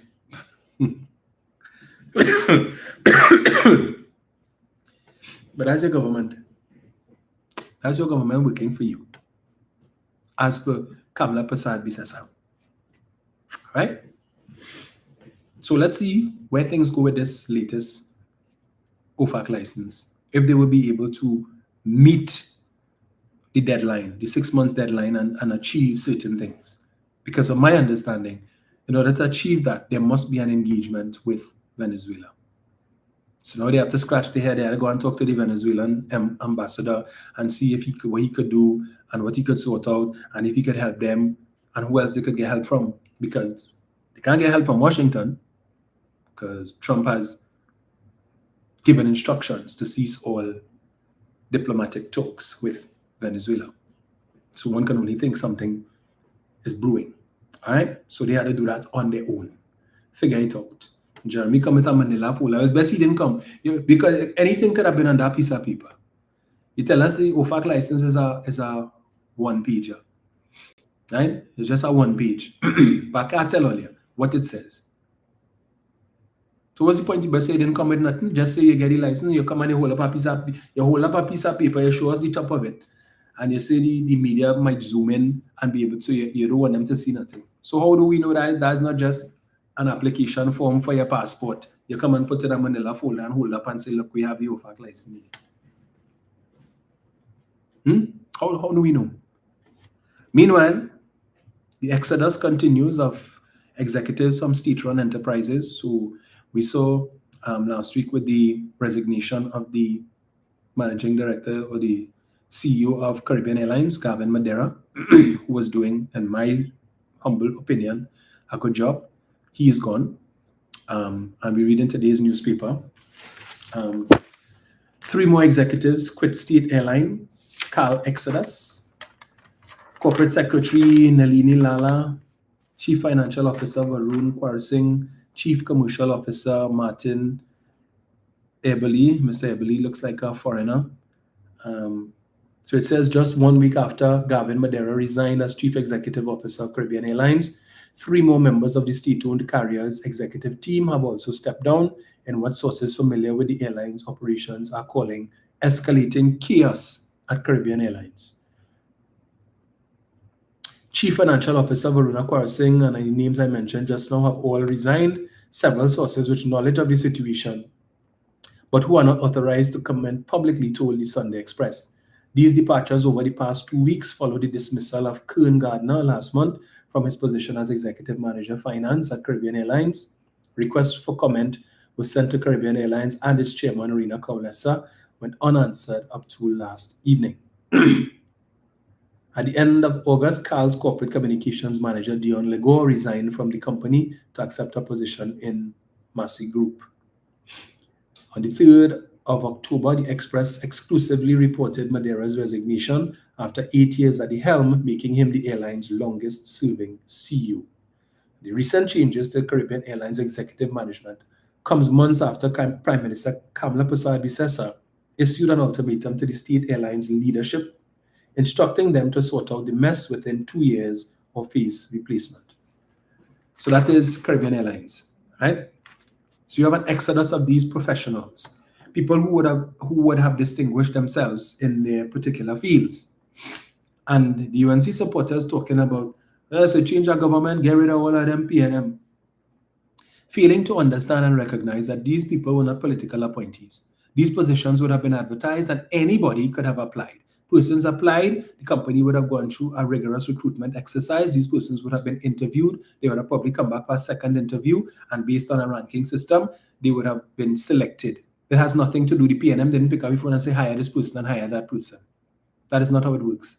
We see now that the chief medical officer, Dr. Roshan Parasram, we are hearing, after he just came back from leave, for some extended leave, he is now on medical leave, right? And we were hearing rumblings that he was being pressured to resign, right? So now he's on medical leave, so we don't know what happened there, and somebody acting in the position. They got rid of the CEO of WASA. They got rid of the CEO of First Citizens Bank, Karen Dabesi, right? She's gone. And again, these are not political appointees. Eric Cascula, this is a man who would have worked for several international energy companies prior to coming to Trinidad and Tobago to bring his expertise. A lot of people, locals who worked in Heritage would tell you, they would say, give Jack his jacket and Jim his gym boots. The man was doing a very good job, right? Very good job. He left, I think it's the US is where he's from. The man has a very impressive resume. When he was interviewed and selected, and he became the CEO, the president of Heritage, doing very good work. Heritage was making profits. He gone. Who are they going to put to replace him? I don't know, anyway. And these UNC supporters who always talking about, you couldn't find any locals, so you couldn't find a local. The position was advertised. If the locals didn't apply, what you want the recruitment people to do? Go out on the streets with a big stick or a baseball bat and snatch people by the scruff of the neck and say, come, we're going to make you the CEO of Heritage because you're local? That is not how it works. You apply for the position. They review your resume. They do an interview. That is how it works. So if any of these locals who you want to know if they couldn't give them the position, if they had applied for the work, and they qualified, they could have gotten it. But this impression you all want to give that PNM put the people there. So all of these professionals, people who would have gone to school, work hard, and would have built up experience over the years working in several big companies, and they come here to work now, and you all sullying their reputation. The former CEO of the short-lived CEO of WASA, right? Who they got rid of, Mr. Halliday. And it wasn't enough to simply fire him, but this upstart, that is the Minister of Public Utilities. I wouldn't say more on him, right?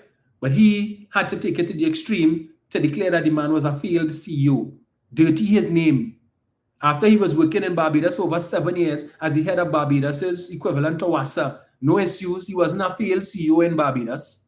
But he come here for a few months and all of a sudden he's a failed CEO. Now all over the country, as in my constituency and many others, people who never had issues for water, who never had water issues, now they're experiencing water issues. So I am getting constant messages in my inbox, on Messenger, on Facebook, on my constituency Facebook page, on various other groups like Malabar Mausika Outreach Group and so on, people complaining 2 and 3 weeks, no water. They never experienced this before. And calling on me, the MP, to try and bring them some level of relief. And when I send correspondence to the Minister of Public Utilities, I can't even get the courtesy of an acknowledgement of my correspondence. Not even the courtesy of an acknowledgement. After I spoke to this man in the Parliament, in the members' lounge, and he told me to write to him on my letterhead. Don't send him no email. He wants a physical letter with my letterhead and my signature, wet signature, send it to him. Did that. And up to now, have not even had the courtesy of a response from him. Same thing with several other ministers. Philip Watts. How many persons have approached me, senior citizens in my constituency who are benefiting from the aqua aerobics program that they had at the swimming pool, the Malabar swimming pool that the PNM built. And these people were depending on these senior citizens, these retirees. That is their pastime. That is how they stay active. These programs have been cut. I've written to him twice up to now, no response.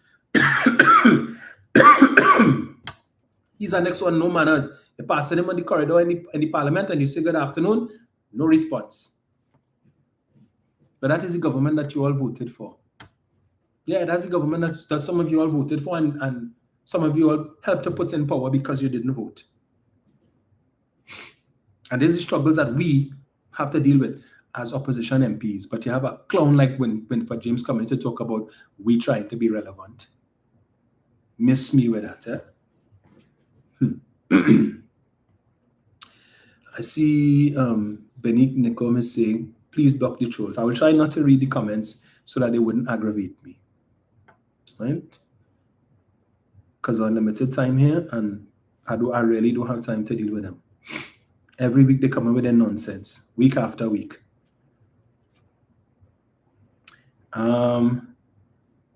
So the UNC supporters love to say that Keith Rowley and the PNM made Trinidad and Tobago a laughing stock.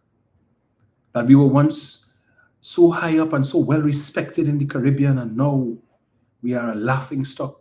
I remember hearing them say that. Let me see if I get this here. Let me get this here. Laughing stock, they say. All in my heart. Yes, no.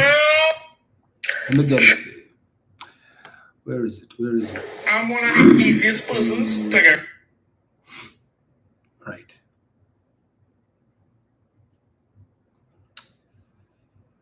So I'm sure by now many of you would have heard the or seen the clip on social media with the former Senate President of Grenada referring to the Prime Minister of Trinidad and Tobago as a recent drunk. Yes, this is the second person from another country who has referred to the Prime Minister of Trinidad and Tobago as a drunk. But the UNC say it's Keith Rowley and the PNM that caused our country to be a laughing stock. Really? I don't recall hearing anybody from any other country who held senior position in their country referring to Keith Rowley as a drunk, referring to Stuart Young as a drunk, or any other derogatory term of that nature. And for those who we have not heard yet, while they may not say it in public, I think it's safe to say that some of them may be saying it in private. Because imagine our Prime Minister went to the United Nations General Assembly, which was attended by almost every other regional leader. And she has not one single picture to show of herself with any of her CARICOM colleagues. Not one. All of them were there. Right? That is the norm. Outside of the meetings and so on, they meet up in the corridor, they meet up wherever, if they have lunch or whatever, and they take photos. We have photos of Penny Beckles, who they want to know what she was doing there, and she wasn't invited, and she just showed up and she was a stormer. But Penny has pictures with Mia Motley, she has pictures with Ralph Gonzalez, she has pictures with Andrew Holness and others. Where are the pictures with Kamala Persad-Bissessar and her CARICOM colleagues? Show me one, please. Not one. She has. Yeah, but we were the top of the Caribbean and we were the leaders and so on. And under Rowley, we are embarrassment and regional embarrassment. And we are a laughing stock. But I'm supposed to be proud that the former Senate President of Grenada is calling my Prime Minister a recent drunk. I'm supposed to be proud that the National Security Minister of Venezuela referred to my Prime Minister as a drunk. I'm supposed to be proud that the Vice President of Venezuela talk about the only bomb that dropping is on the brain of the members of government of Trinidad and Tobago or something to that effect. Yeah. That is thing to be proud of. That's not laughing stock business. No. You should be proud of that. Let's see if I find this thing here. Where is it? Yes, no, eh? Where is it? Trinidad and Tobago, a pleasant good morning. Now we have become the labio. Trinidad, I am seeing where this whole strategy, they were done beats and it is not that one. Now, let me see if I get Trinidad. For the government of Grenada to facilitate an invasion of Venezuela, because this is what the United States is planning, on the most flimsiest of ideas, of reasons about fighting drug cartels. The Caribbean, going back many, many years ago, T.A. Marichal had always been seen. Every prominent Caribbean politician, except a recent drunk, have declared the Caribbean to be a zone of peace, because the Caribbean has had a history of military operations going back to colonial times and the pirates and all. So I think it's clear we know who he's talking about there, right? Every other CARICOM leader has declared the Caribbean a zone of peace, except, according to him, a recent drunk. This is the former Senate president of Grenada. Not a pleb, not some ordinary citizen in Grenada that they stop on the street to ask for his opinion. The former Senate president of Grenada is saying that our prime minister went to the United Nations General Assembly and declared the Caribbean is not a zone of peace, and who anybody who say, nah, or any help, we in no zone of peace. She said that. All right? Coming back again to continued resignation. So we see now the CEO of the LSA, Mr. Hazar Hussain, he too has resigned after 26 years. It is interesting to know that he became CEO of LSA in 2012 under the People's Partnership, all right, and he was retained by the PNM. The PNM then do what the UNC is doing now, harassing people and haranguing them out of office based on the claim that they support the other party, right? So he was there, 2012, the PNM came in, and they kept him there for the entire 10 years that they were there. And now, with the UNC back in power, he is now out. And based on what was reported, it was when there was some talk about resignation, and he decided to part ways. So let me get this here.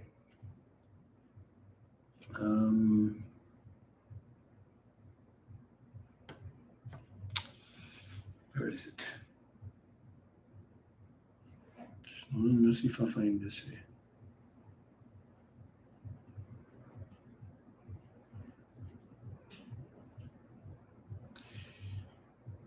Right, where is it? Oh Lord, look at the time, look at the time. Where does it go?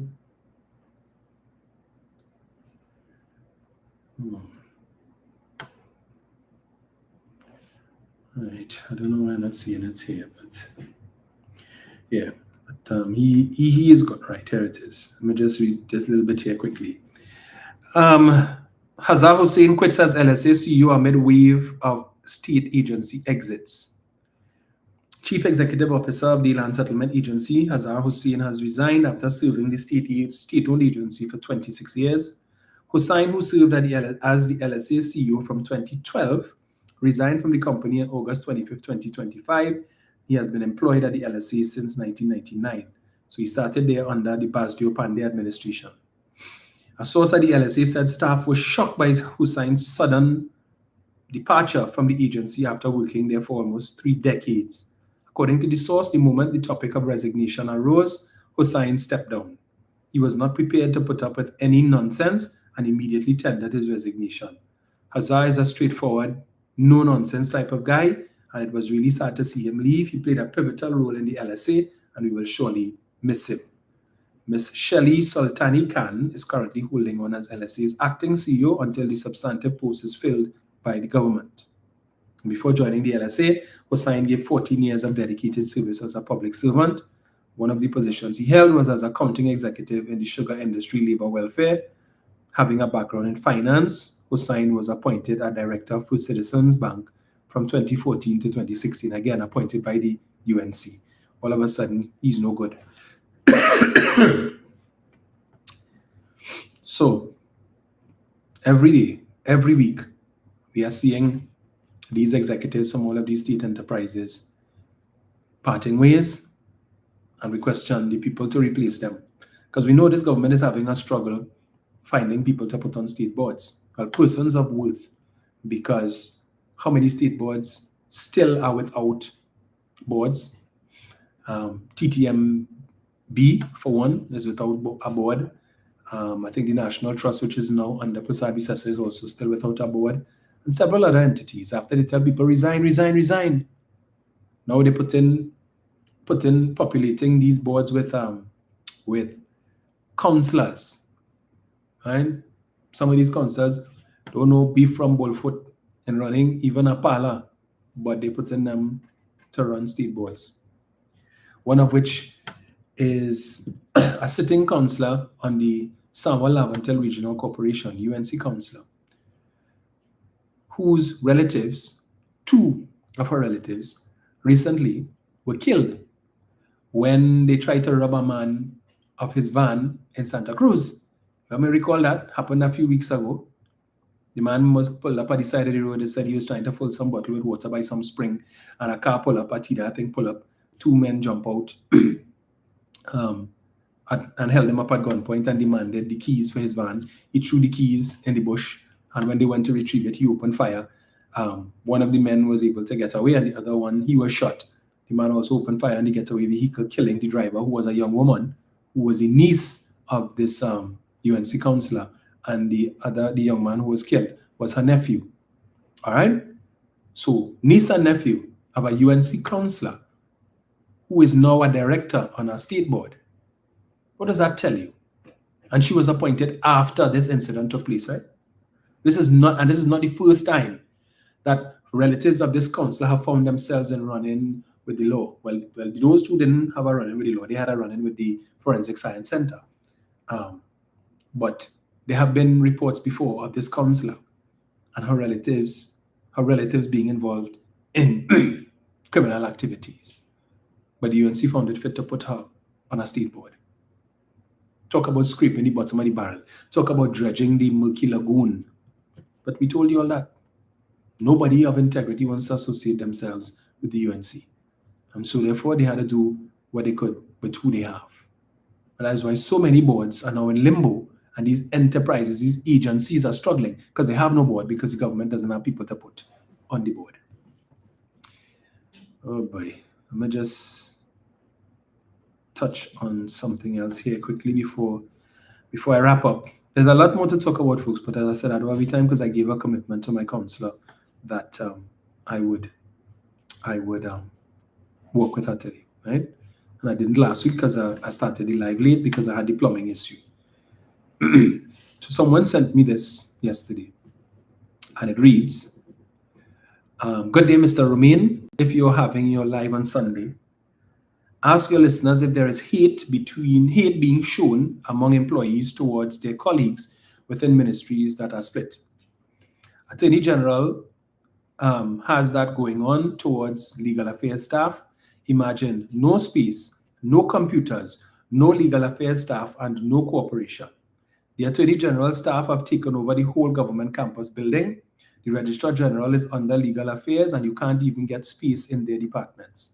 It is so sad, the destruction being caused among human beings, all because of this government splitting ministries. Have a good evening. We told you all the alternative to the PNM is chaos. They didn't have these issues taking place when the last PNM administration was in office. All right? But that's when you want to split ministries and create new ministries to create jobs for the boys and have the largest cabinet in the country's history. That's what happens. All right? And so this is the situation taking place now. We have all the space, but thank God the PNM under Patrick Manning built the government campus that they now have space to operate out of. Thank God the PNM built the waterfront so that all of them who tripping over themselves to get a waterfront office because they want a sea view. Thank God the PNM ignored the UNC and Kamala Persad-Bissessar when they were saying that the waterfront was a vanity project and government campus was a vanity project. Thank God today that all those buildings are there for them to use, and it's saving you and me, the taxpayers, millions of dollars in rent, which this government would have had to find the money to rent those buildings. But as you hear, they cram for space, so it's only a matter of time before all those 1% owned buildings that the last PNM administration moved government offices out of.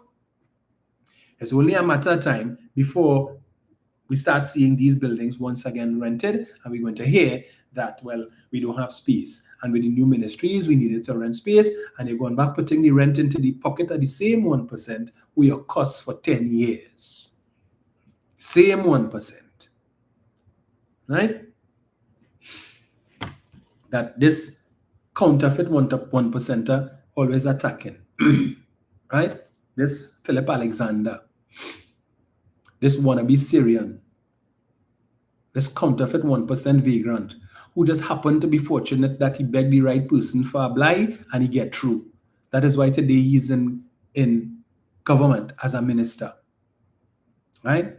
And getting money that he could use because Kamala gave him a bailout. So all those lawsuits that he had that he lost and has to pay for his mouth, he now has the money or is getting access to the money to be able to settle and satisfy all of those lawsuits. Thanks to who? Kamala Prasad Bisesa, who gave him a job and he has absolutely nothing to do.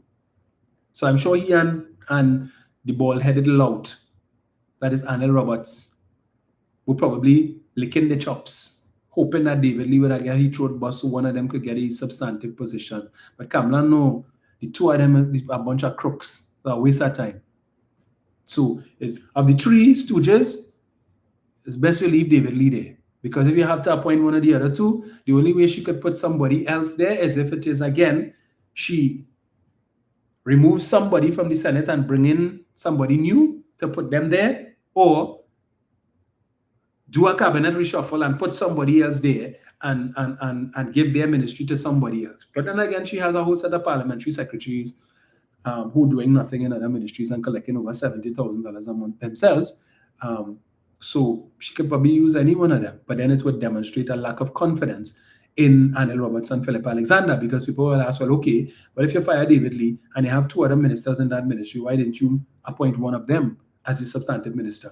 Why did you have to go and bring somebody else from the outside?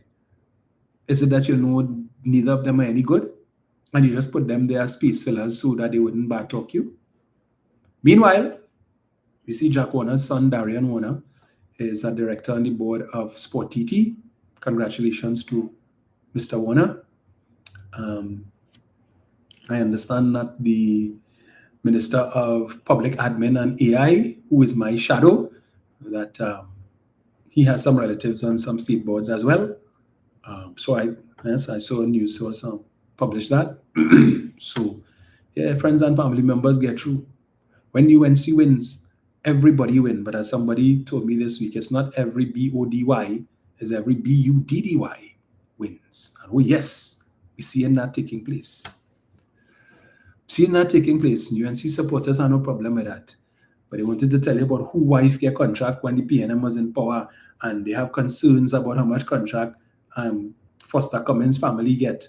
But you'll have no concerns with all of these ministers who put in the sister, the brother, the auntie, uncle, and then as directors on state boards. No problem with that. No, that's okay.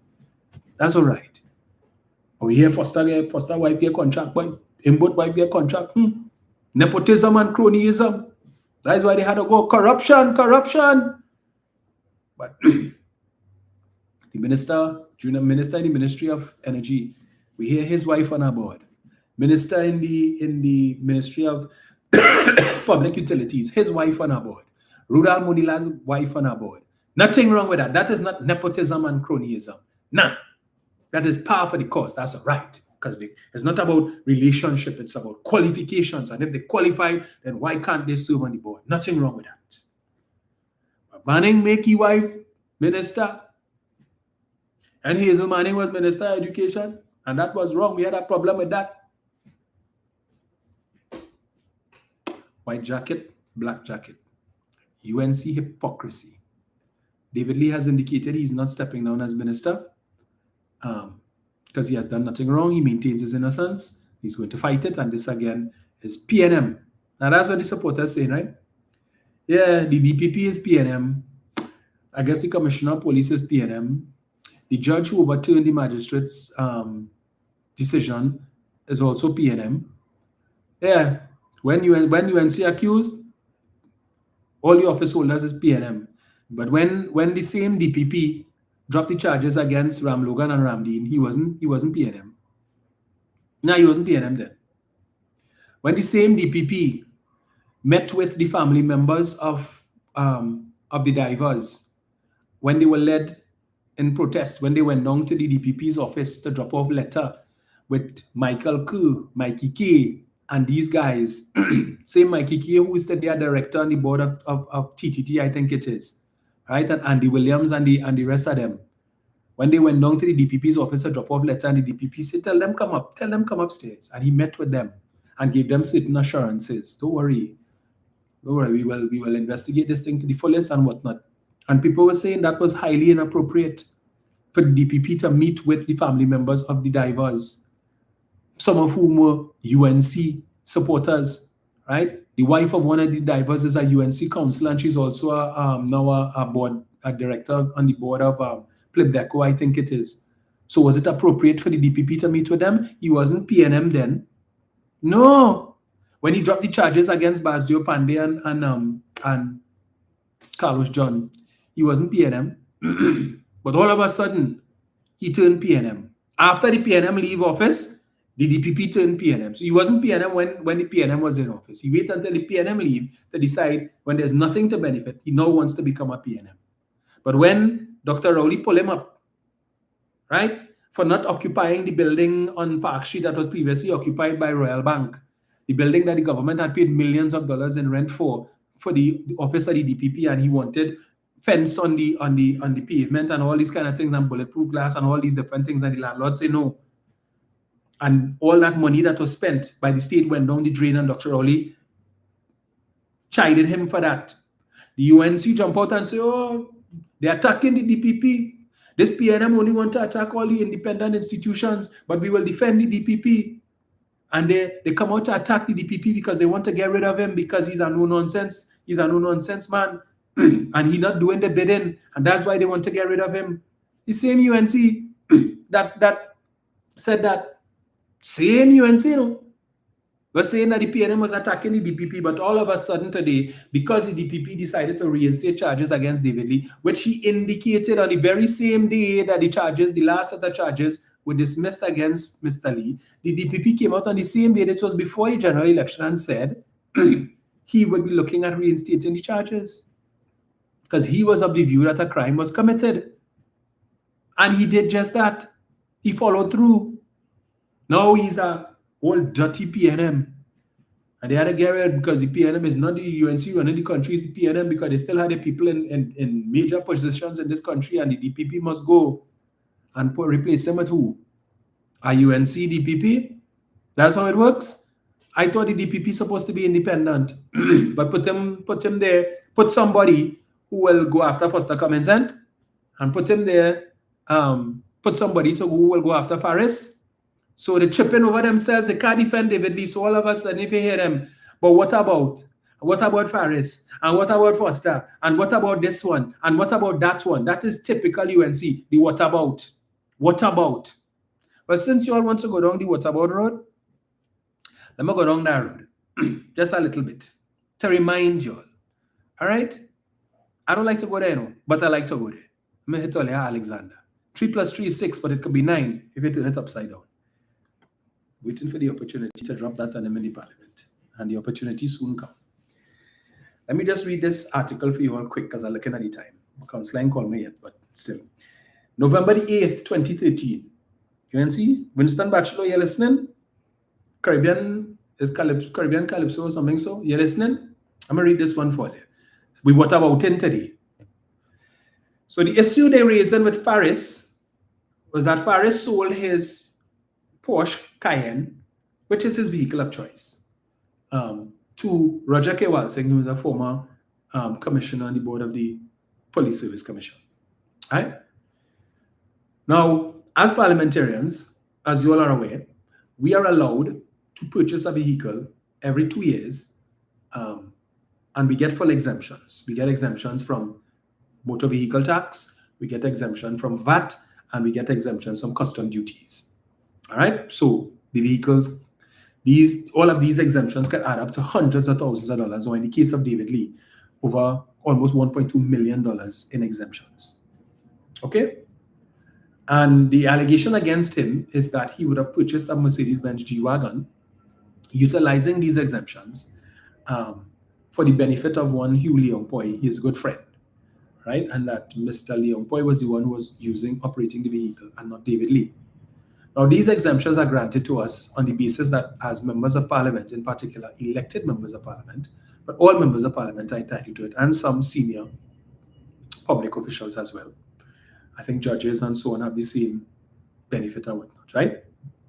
Recognizes we need a vehicle to get around because we have constituency work to do. We're working for the people. And given the salaries that some of us earn, because not all of us are government ministers, unfortunate to get two salaries, salary as a minister and salary as an elected MP. So those of us in the opposition, we just get paid as elected MPs, and a lot of our salary goes back into our constituency as we try to help people who come to see us every week, people who reach out to us.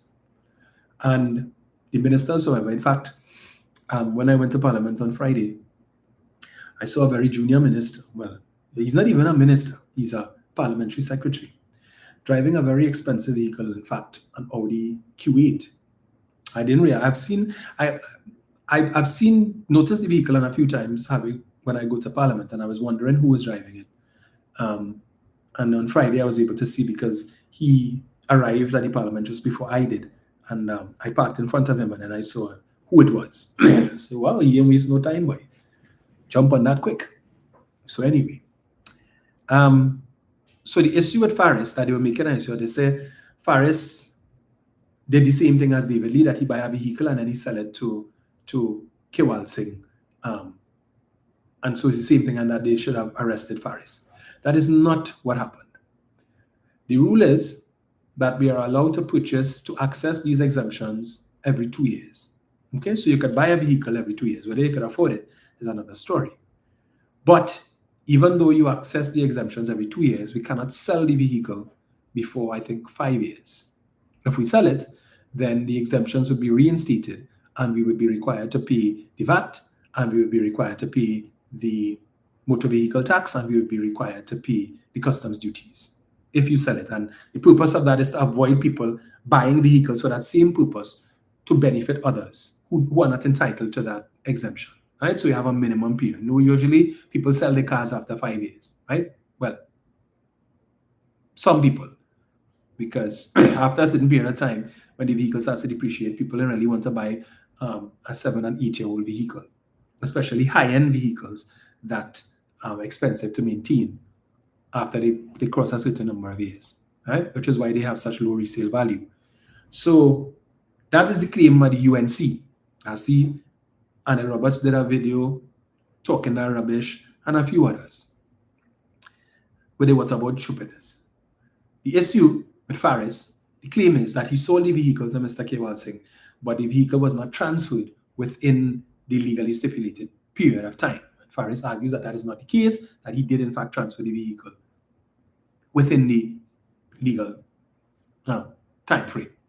Okay, so that was the only issue. There was no issue about Faris buying a vehicle for him to benefit anybody. There was no issue about Faris buying a vehicle and then selling it outside or within the stipulated minimum period of time for somebody else to benefit.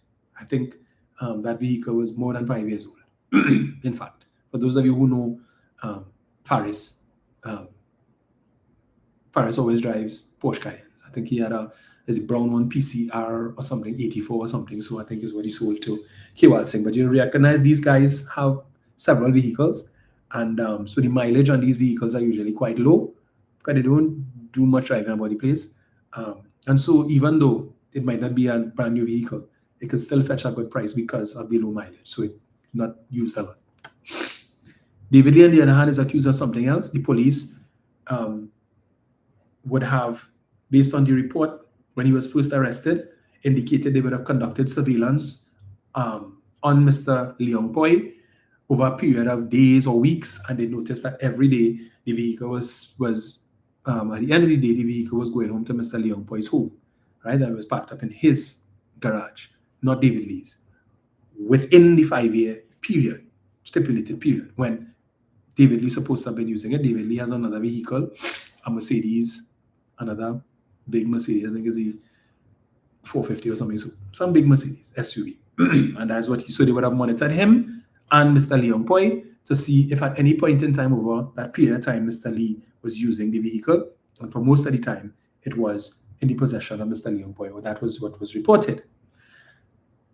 Not David Lee's wife, not his daughter, not his son, not his household, a member of his household. They say, well, okay, he bought the vehicle, but it's in the household, right? And he allowed a family member to use it.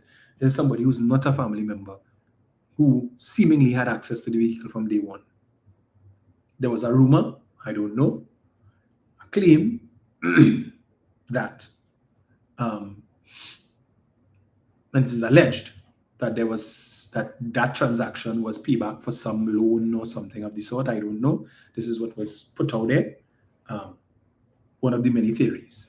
So anyway, that is where Mr. Lee finds himself. I don't know the last time the charges were dropped because of insufficient evidence.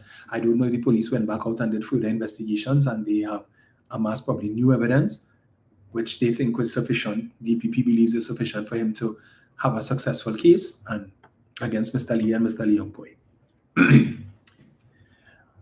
But to answer the UNC on the what about? What about Barry Padarath and the investigation into the $135,000 that he gave to Kamla Persad-Bissessar? Since 2020, that has been under investigation. What about that investigation?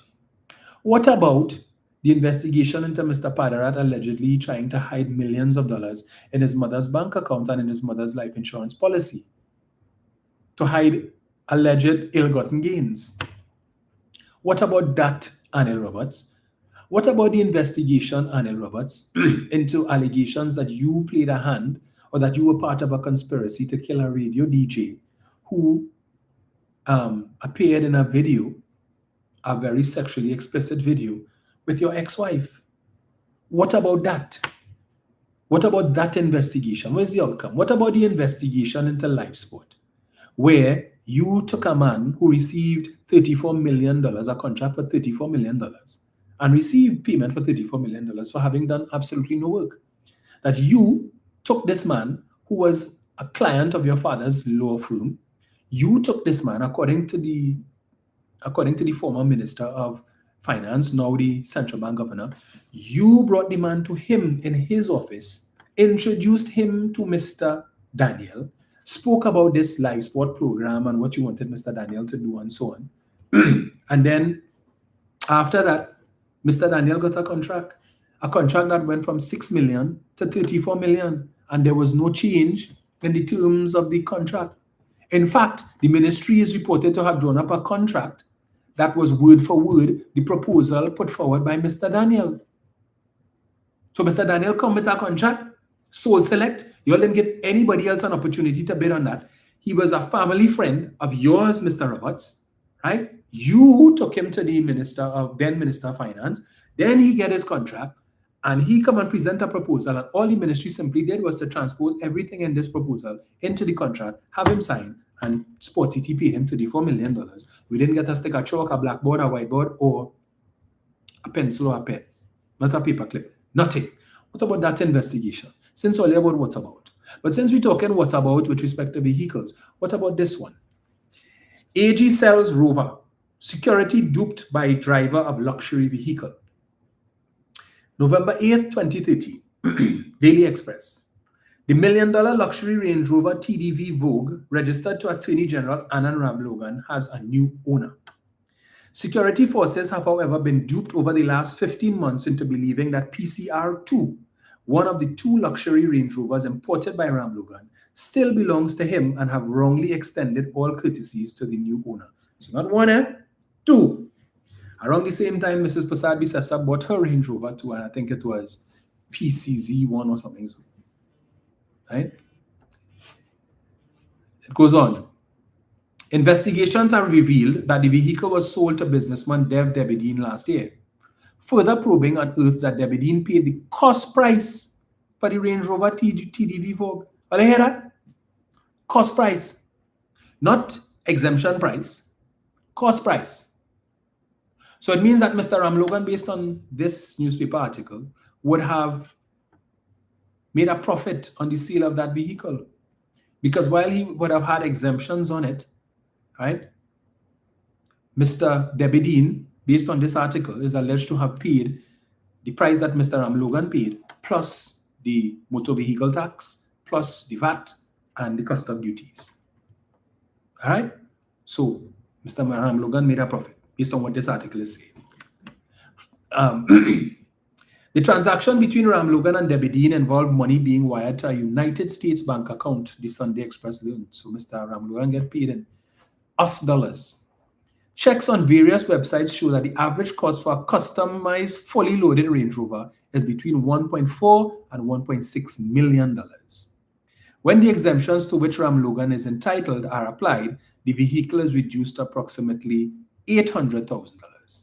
So he gets almost 50% of the cost of the vehicle.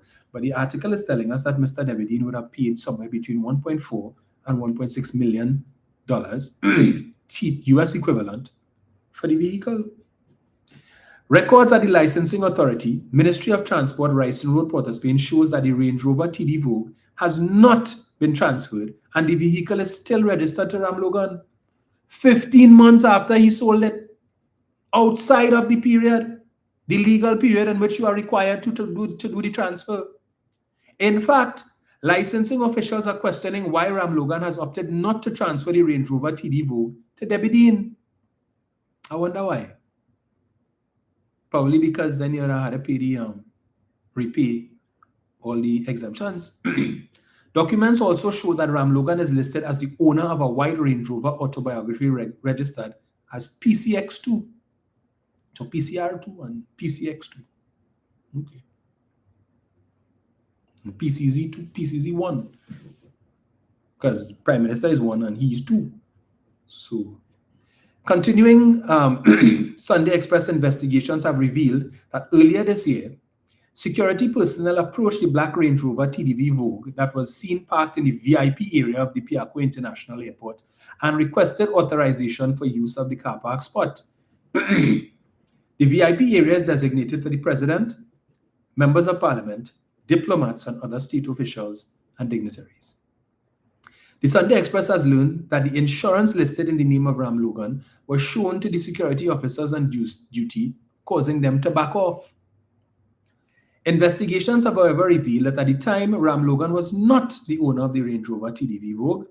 The Sunday Express also learned that recently police officers at the Diwali Nagar site in Chagonas were also tricked into believing that the Range Rover TDV Vogue belonged to Ram Logan. The police officers, the Sunday Express learned, approached the Range Rover TDV Vogue and upon looking at the license plate, allowed the driver and the vehicle access to the site without him paying the $15 parking fee.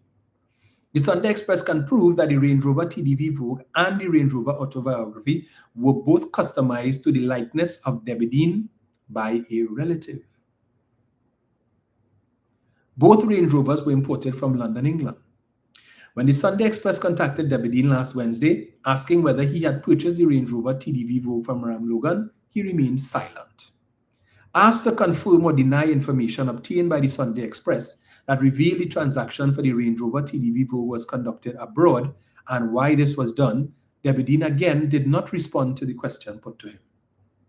Questioned further on whether both the Range Rover TDV Vogue and the Range Rover autobiography were purchased specifically for him, Debbie Dean said, "I have no comment." He didn't say no. He didn't say, "I don't know what you're talking about. That didn't happen." He says, "I have no comment." The telephone call was then disconnected. Efforts to contact Debbie Dean on Wednesday at 6 p.m., 8:30 p.m., Thursday 9 a.m., 10:30, 12:01, 2 p.m., 4:30, 6 p.m., 7 p.m., 10 p.m., Friday 6 a.m., 8:30 a.m., 9:45 a.m., 11 a.m., 2:30 p.m., 4:30 p.m., 6 p.m., and yesterday at 6:45 a.m. were unsuccessful. So the Express really tried to get answers from him. All messages left were not returned. Acting on a tip, the Sunday Express went to Debbie Dean's Fairways home in Maraval last Monday in an attempt to get a picture of the Range Rover TDV Vogue. However, the vehicle was not on the premises.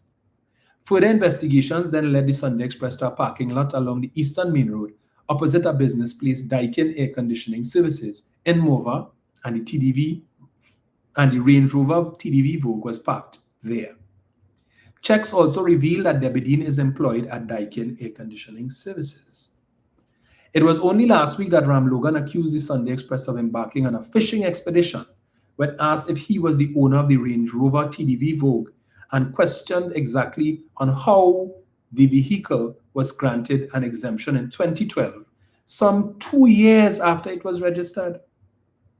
Ram Logan, along with other members of parliament, are exempted from paying motor vehicle tax, value-added tax, and customs duty on new or used vehicles imported every 2 years under the Salaries Review Commission. However, the vehicle is not to be sold during the 2-year period, or half of the taxes are to be paid to the state. So based on what this is saying, the vehicle was purchased in 2012, but he only applied for the exemptions 2 years after it was registered. 2 years after it was registered, he applied for the exemptions, right? And he GT. The certified copy for the Range Rover shows that the vehicle was registered on August 4th, 2010, and the chassis number is listed. However, the engine number of the Range Rover TDV Vogue is so-and-so. The same number listed on the certified copy of the white Range Rover autobiography that is listed in the name of Ram Logan. The Range Rover autobiography was registered on January 10th, 2013. So you all remember the thing with the Range Rover, the two Range Rover with the same chassis number and all of that, right? Telephone calls to Transport Commissioner Ruben Cato to explain the discrepancy listed on the certified copies of both vehicles last Wednesday, Thursday, and Friday all went unanswered. Investigations also found that on September 7, 2012, the same day approval was granted for the exemption of the Range Rover TDV Vogue. Documents were also submitted to Customs and Excise declaring the importation of the Range Rover autobiography. The Customs declaration is listed as A20021. The Customs and Excise duty receipt number is listed as 25461 and dated September 10, 2012. On the record of payment motor vehicle tax form, where Ram Logan is listed as the importer consignee, motor vehicle tax in the amount of $368,113.13 is listed as being paid for the Range Rover autobiography on September 10, 2012. The chassis number of the Range Rover autobiography is listed as, and they have it there. The document was signed by Mark Navarro, who is listed as the importer, authorized agent, and bears the Customs and Excise stamp dated 26 September 2012. However, a second record of payment of motor vehicle form was prepared with the same information, except that this time it indicated the motor vehicle tax was not applicable to the Range Rover autobiography. The second document was signed by Jeffrey Gonzalez. The Sunday Express has confirmed that the matter involving the contradictory information relating to the Range Rover Vogue and the Range Rover autobiography is before the Integrity Commission. In a letter dated July 26, 2013, PNM Senator Fitzgerald Hines wrote to the Commission questioning the contradictory info relating to the two Range Rovers. Chairman Ken Gordon could not be contacted for comment. Cooper, it is wrong. The transaction relating to the Range Rover TDV Vogue is not sitting well with head of the Public Service, Raynor Cooper, who has said such a move could have serious consequences if the vehicle is involved in an accident. In a telephone interview with the Sunday Express last Tuesday, Cooper said, if the vehicle has strobe lights, it must be taken off because they are given to the official.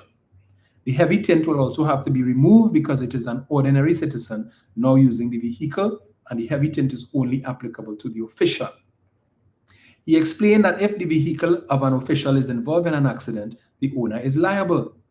If the person driving the vehicle is involved in a vehicular accident where someone is knocked down or damaged is caused to a property, the police will be looking for the owner of the vehicle.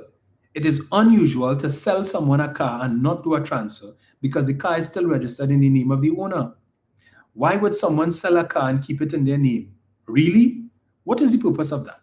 Something is wrong if someone has purchased a vehicle from the Commissioner of Police or the Attorney General and the transfer has not been done, Cooper said.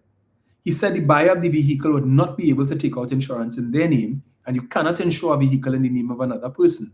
Something is wrong if an official sold a vehicle and it is still in their name, Cooper said. So to all of you UNC sycophants who are talking about what about, and what about Faris, and what about that? 15 months after the vehicle was sold, it was not transferred. But all they're claiming 6 months after Faris sold the Porsche car and he didn't transfer it. And he has been able to provide documentation and his Integrity Commission submissions to show that it was in fact transferred. Hypocrites. Hypocrites. All they're tripping all over all themselves to come and talk about, but what about? Forget what about. Defend David Lee. Tell him to provide the evidence that he is innocent. The first thing he said when he was arrested, the first time when he walked out the office of the ACIB, he said, PNM at its best. Well, the Balize Plumas wearing commissioner is retired. The commissioner of police who is there now is the UNC put him there. Granted that all 41 of us in the parliament voted for him, right? But the UNC taking ownership of him. So he is not no PNM. The judge, all I want to say the judge is PNM and the DPP is PNM. So the DPP saw notice to reinstate charges for a case that he can't win. And why did the judge, the High Court judge, overturn the magistrate's decision?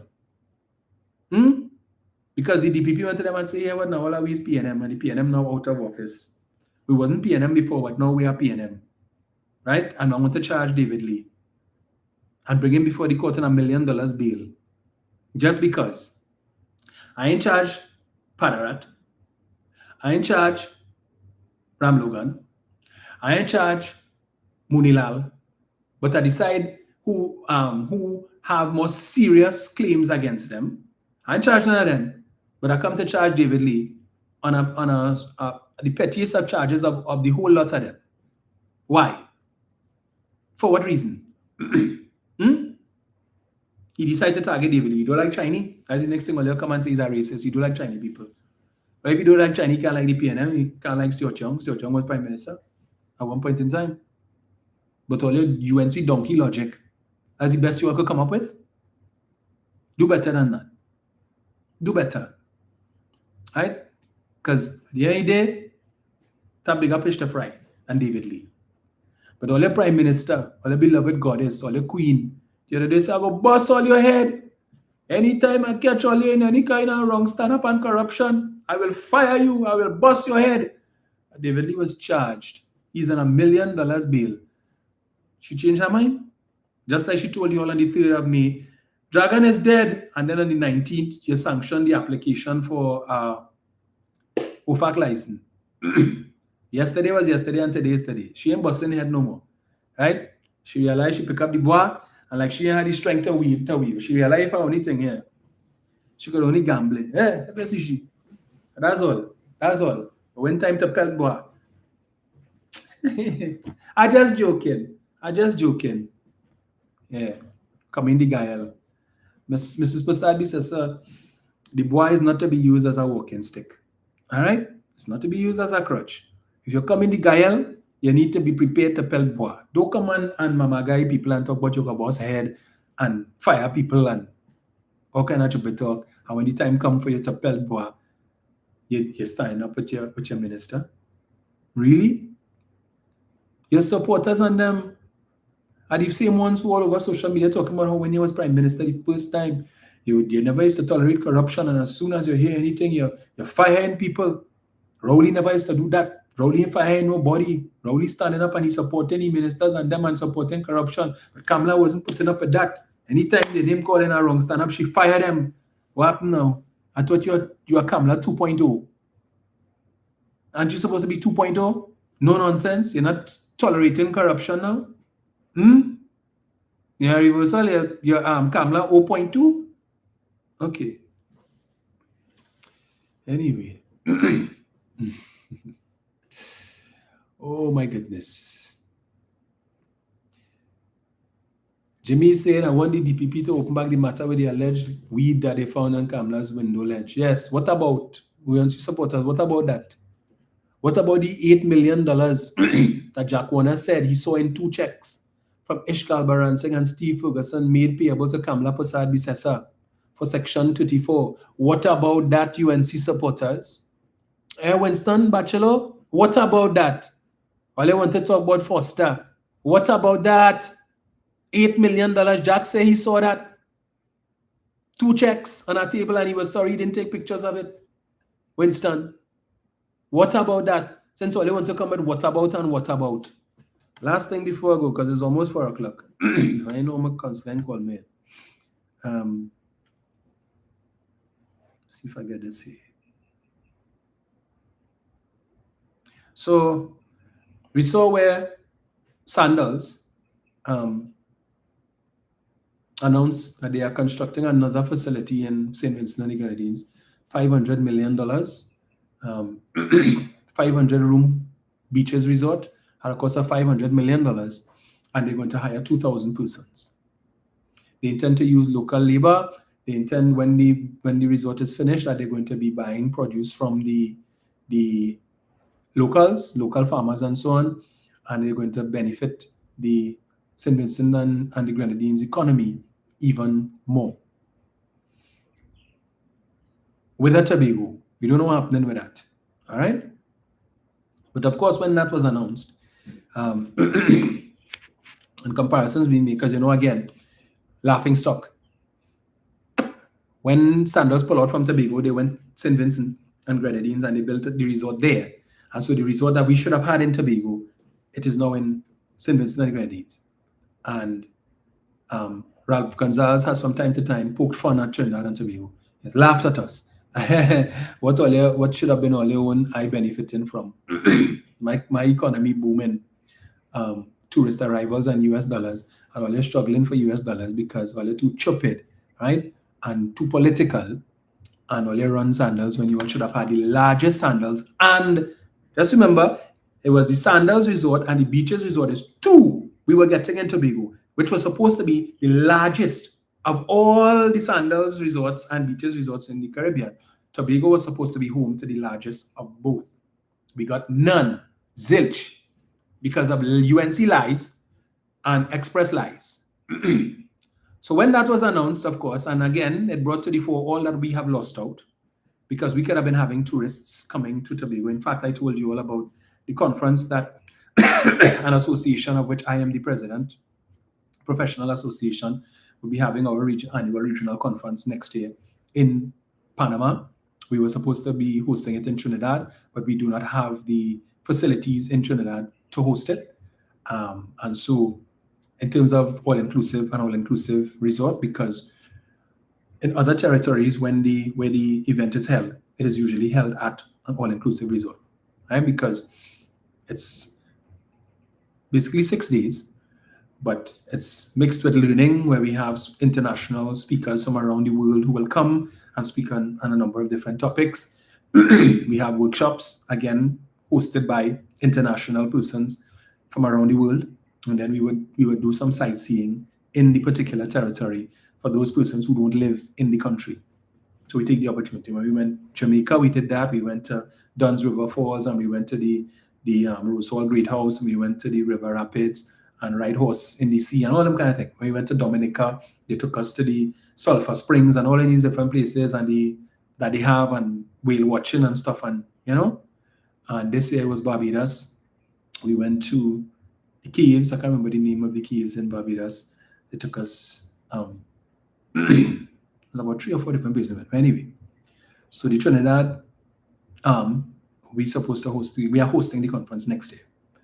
But Hyatt was only able to provide us with a certain number of rooms, because as you know, Hyatt is the most sought after hotel in the country. And so they couldn't commit the number of rooms that we needed, because we were aiming for at least 600 participants from across the region, different occupancies, single, double, and the like, and we couldn't have that. And then we went to the Magdalena, Tobago, and as I said, the infrastructure is terrible. The Magdalena is literally falling apart. As you know, the last PNM administration has set aside $56 million in last year's budget to bring it up to scratch. I don't know what's going to happen with that. So we are going to Panama. And so Trinidad and Tobago has lost out on that.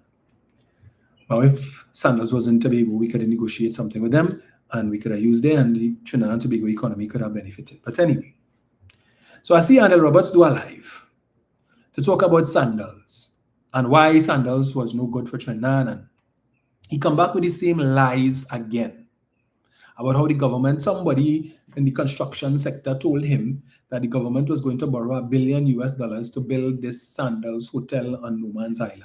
Utter rubbish. Garbage. That is the nonsense that they were peddling, that they were successfully able to get the supporters to run with and parrot, and the complicit media at the time who joined in on the campaign to malign the project, resulting in Sandals pulling out. I have told you all before on numerous occasions. Dr. Rowley held a press conference, in which a post-cabinet press briefing, in which he spoke to that issue about the financing for the resort. he indicated that the government would be the owners of the plant, which would be the owners of the resort, and that Sandals will have the Sandals brand would be used to manage, similar to what currently obtains with Hyatt.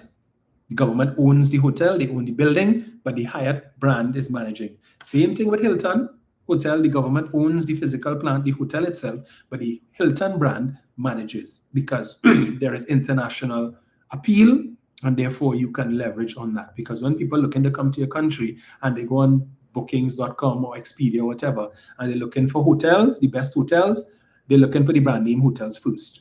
And so we've been able, and Hyatt has been a very successful model. We couldn't use Hilton because when we approached Hilton informed us that they were under construction renovations, and they did not expect those renovations to be completed in time for hosting our conference, and so we couldn't use there either. All right? So Dr. Rowley would have told us that it was supposed to be a public-private partnership, where the government of the day at the time would have sent out letters to a number of private sector companies, asking them or trying to determine their interest in partnering with the government to construct these two facilities, the Beaches Resort and the Sandals Resort, right? So that they would be part owners in the facility. And he indicated, and I will never forget that press conference, he started off by saying Ansa McCall declined to be a part of the arrangement. However, Republic Bank, Massey Group, Guardian Holdings, and the NIB, but the four that he mentioned, all expressed interest in being a part of the consortium to fund the construction of the resorts. And he said there were a number of other private sector companies that also expressed interest, but he couldn't remember the names of all of them, and that he could provide the list to the members of the media. So this dotish talk about that Anil Roberts trying to peddle and UNC supporters talking about, oh, the government was Sandals spending their own money in St. Vincent, but the government and taxpayers at Trinidad and Tobago had to spend a certain money to build. It's rubbish. And even if that was the case, you, the citizens of Trinidad and Tobago, would have owned it. The same way you all own the Hyatt Hotel at the waterfront. The same way you own the Hilton. You would have owned the Beach Sandals Resort, and you would have owned the Beaches Resort because you build it as your taxpayers' money pay for it. So your take from the earnings would have been greater than if it is they come and build and they just pay some taxes and whatever else. But because you're also myopic and short-sighted and like to jump on Bacchanal and didn't want the PNM to succeed, you all went and pushed the nonsense and ably assisted by the Express newspapers that for weeks, several weekends on a stretch, published all kind of negatives and lies and misinformation about the project and how much money was supposed to be spent. When Dr. Roy told us that the $1 billion price tag was not for the resorts alone, but it was also for Marina and all the other things they were planning to do to develop the Scarborough Harbor for when the cruise ships come in. It was a comprehensive plan to boost tourism in Tobago. But they come and tell all there's $8 billion to build these two resorts, and the UNC supporters, right, some of them being as blockheaded as they are, jump on that and run with it. And with the help of the PDP then, under Watson Duke, chase Sandals.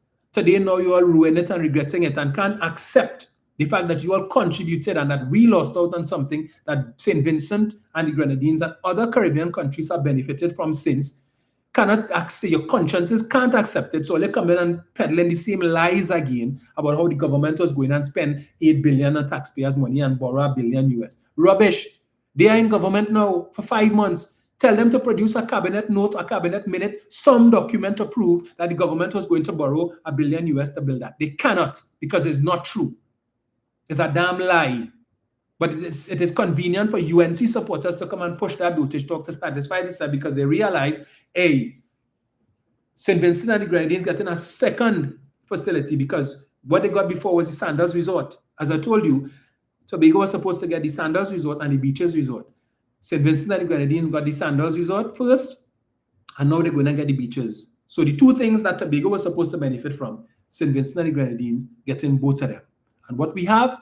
Nothing. And the dumb supporters talking about, we don't need Sandals. What we need to do is to develop the mom and pops build businesses, the little small bed and breakfast and bring the tourists. You could have a conference in a bed and breakfast.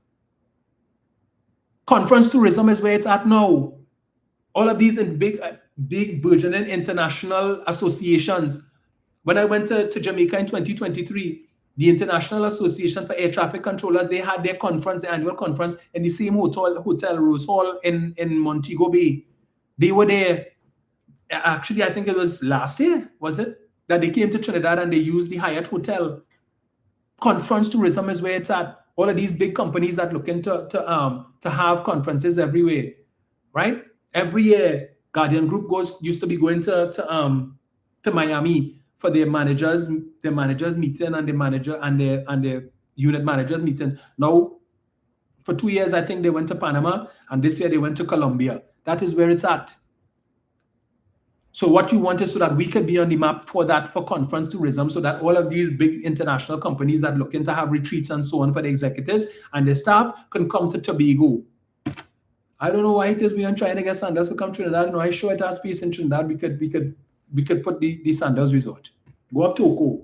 Sure, we could find some place, probably buy out some estate or something, or Blanchie shares or somewhere, and build it. If Tobago don't want it, Trinidad will be happy to take it. Well, of course, unless you're a UNC supporter. They will take it now because their government's in power, right? So just as the Prime Minister went and get a 6 months Kobo Sweat OFAC license, she could go now and negotiate with Sandals and see if they will come back to Tobago. I see the president of the Shogunas Chamber of Commerce begging the government to revisit it and reopen negotiations because he was invited to the signing ceremony the other day in St. Vincent and the Grenadines. So when he realized what we lost, now he come in to say, you know, the government should, and the government should. Rubbish. We have 2 Trinidadians sitting on the board of Sandals. Nicholas Lockjack and Gervais Warner, the former CEO of Massey. But then they malign he too and say, oh, Obiano kind of shop it up. See, when you're in opposition, you need to be careful of the things that you say because it just might come back to haunt you when you're in government. And that's why we are where we are. But blame the PNM. Diversification, the PNM was responsible for diversification. We should have had a smelter plant down in La Brea now, right? Aluminum is $2,700 US. $2,700 US a ton or so. Could have been making money.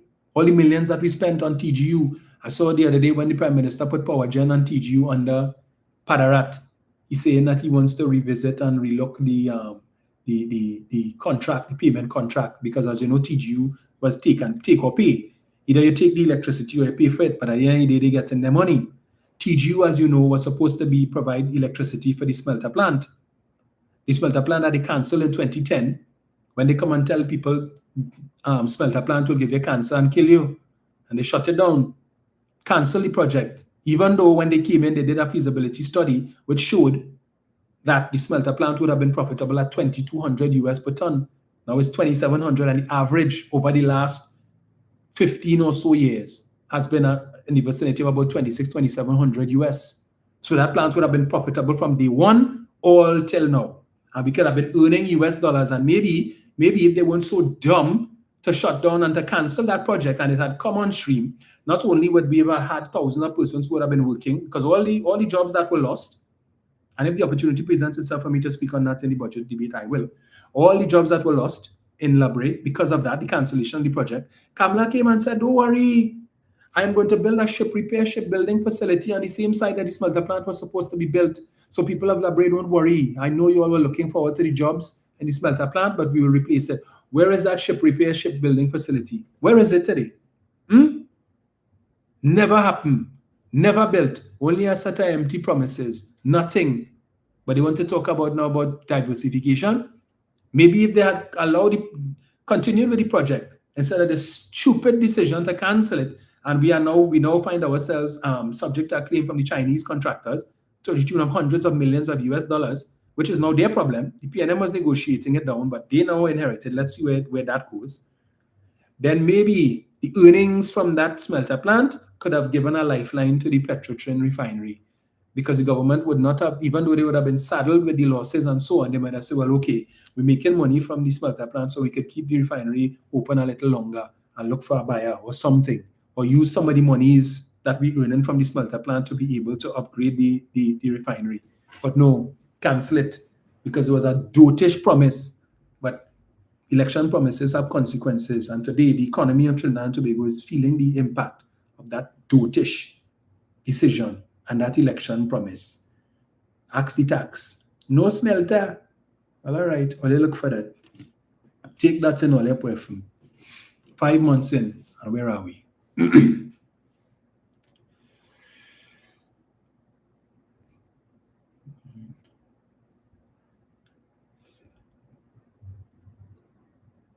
So G.H. Marshall is saying, my wife is a spiritual Baptist. She had a dream before the elections. I will make it short. Is with this woman, handful of blood. She washed her hands in the sea, and that woman was Kamala, and my wife saw her in the spirit. Wow. And Bachelor come back with the same nonsense. You can't close something down that wasn't open in the first place, plus under the PNM, you could have opened it. Bachelor, didn't you hear me say they cancelled the contract? They had already signed a contract with the Chinese contractor. Construction had already begun. They created a company called Alutrint, which was based in La Brea.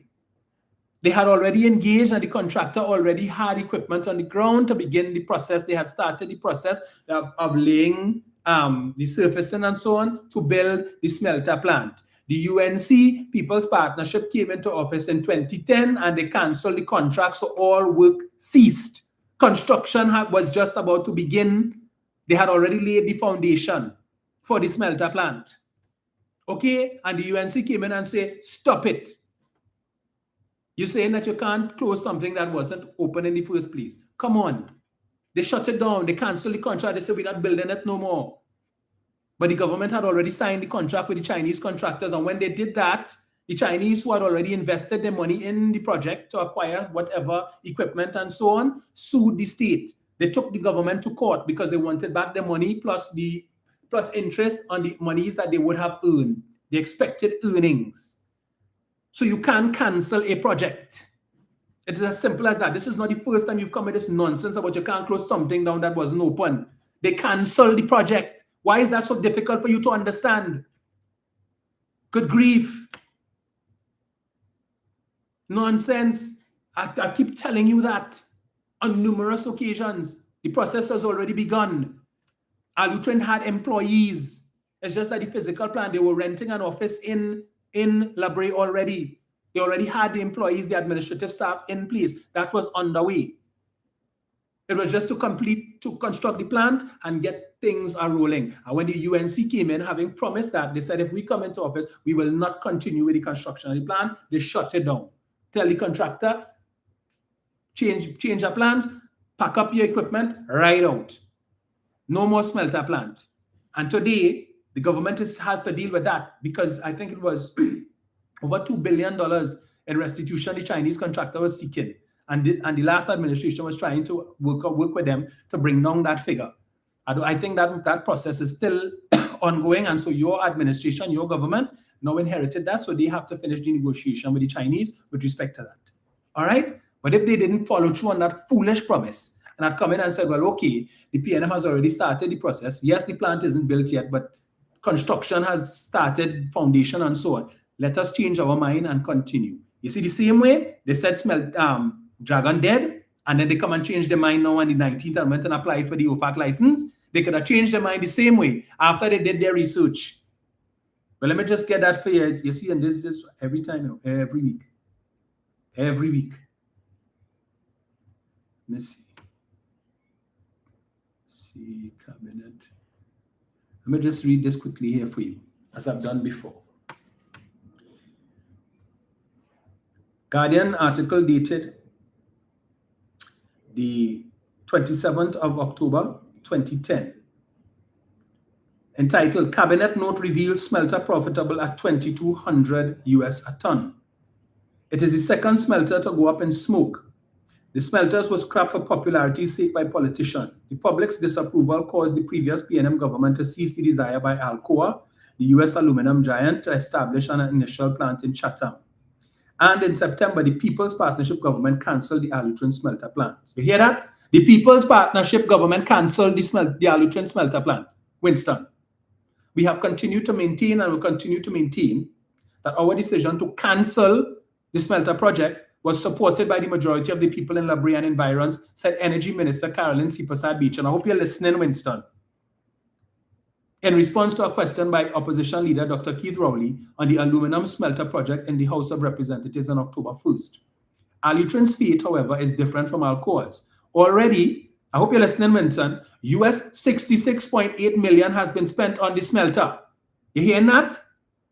And it will cost the government millions more to walk away.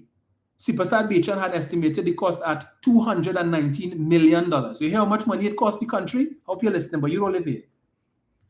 The Guardian understands that it could be more. The company has several financial liabilities. An examination of a cabinet note dated July 16, 2010, PP in office, on the economics of Alutrin revealed the plant would have been profitable if it was completed. So it was started, it just wasn't completed. The viability of Alutrin has been under the microscope since inception, but the cabinet note revealed that the cost of energy to the smelter was outweighed by the benefits the country would reap. In terms of project economics, based on the 2010 CRU aluminum price forecast, it was projected that the London Metal Exchange prices would be in the order of US $2,200 a ton. When the project was reviewed in 2008, aluminum price was as high as US $3,000 a ton.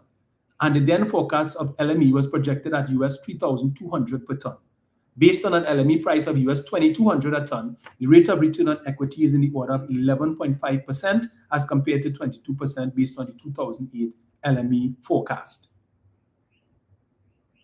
The Alutrin smelter will consume 46.5 million cubic feet a day, which represents 1.1% of the total daily natural gas consumption. When compared to other gas-based industries, the aluminum industry presents a favorable investment per unit quantity of gas utilized, as well as high direct employment and industry competitive return on the investment. The aluminum industry is unique in terms of its potential for expansive downstream industries. Returns on investment normally increase notably with the incorporation of downstream industries, the note said. All this is what the cabinet note that the commission said. In terms of the environmental and health impact, Alutrin has reduced and or mitigated the environmental risk levels for these effluent and waste products by the provision of the buffer zone, the design of the smelter plant, use of imported pre-baked anodes, and export of the spent pot liners. The company attained the environmental standards set by the EMA, including the HF standards set by the EMA on 1 microgram for the initial proposal for the one pot line. Goes on to say, benefits to Trinidad and Tobago. I hope you're listening, Winston. The creation of 700 direct jobs with the potential of 2,100 indirect jobs, community, and 7,000 jobs downstream. Winston, you hearing that? So 700 direct jobs plus 2,100 indirect jobs in the community, that's 2,800. And then 7,000 downstream jobs. 9,800 jobs lost, Winston. 9,800 because your beloved UNC government decided to cancel the project. Downstream development, gas utilization, energy monetization for local business development, transfer of technology. The Chinese technology is one of the most advanced in the aluminum industry. TNT will benefit from using the most efficient and cleanest technologies in aluminum smelting. Infrastructure development, they were going to build a port, road networks, education, and health facilities. Potential CARICOM linkages, supply of input material, alumina from bauxite, also markets for aluminum value-added products. Yeah, Jamaica, right. International export market, leveraging access to external markets to the international partners, shareholders, example in Latin America and China. It noted that any further development would depend on the decision of the Court of Appeal. The cost for the project termination. Here it is, Winston. Costs for project termination fall into two categories. One-time cost. Separation cost for current employees of Alutrin is US 0.5 million. To engineering, procurement, and construction contractor, China National Machinery and Equipment Import and Export Corporation for termination. Amounts payable for any work carried out, US $7 million. Cost of plant and materials ordered for the works delivered by CMEC, contingent liability. Cost of removal of temporary works and contractors' equipment from the site and return of items to China. So Winston, the Chinese had already bought the equipment here. They expended monies to bring the equipment here because they had already started construction of the foundation. Cost US $1 million. Project agreement with Votorantim, US $5.7 million. Joint venture with Sural, no cost but subject to litigation. Loan agreement with Exim Bank of China, estimated cost to be provided by the Ministry of Finance. Recurrent costs, land lease to National Energy Corporation. So the NEC was going to be receiving US $1.9 million in lease fees for the land. That was lost. Electricity purchase obligation to the TGU Unlimited, US $33 million or 209 million TT dollars. Rental of pay and storage facilities, US $9.6 million. Total cost of obligations, US $44.5 million. Energy Corporation, National Energy Corporation, tasked with providing the infrastructural requirement for the Aluchon project. The National Energy Corporation has financial exposure in the sum of TT 922 million as follows. Loan from the National Gas Company for development of Union Estate, US $58 million. Loan from NGC for establishment of port, storage, and handling facilities at La Brea, US $82 million. Debt to the HGC for construction of houses for Square Deal households, US $5.6 million. Andrew McIntosh, president of NGC, parent company of NEC, said the decision to stop the aluminum smelter will impact NGC. The fact that the project has been scrapped will have an impact on NEC's ability to pay. It was just arranged for them to pay the interest on the loan and put a moratorium on the principal. It is intended that over the next few years, they will attract new tenants and then be able to pick up back payments. He told the Business Guardian, the agreement signed 2 months ago is for 3 years. The NEC is now mandated to attract new industries. McIntosh noted that NGC has also been left with other unfulfilled gas contracts. You hear that, Winston? You hear that? Or you need me to send me an email address now. Let me email that to you so you could read it on your own time. Instead of coming back here every time I discuss this to talk nonsense, but you can't shut down something that never started. Construction started. They stopped the construction. And you heard all the other things that were lost. 9,800 jobs. But when they closed down the refinery, you already see ones talking about 5,000 people lost their job, and all the fence line communities and all the small contractors who used to do work for Petrotrin and all of them, and they sent home the employees and all who lost their work. 9,800 jobs, Winston. I use British English as bachelor looking for a private lessons teacher.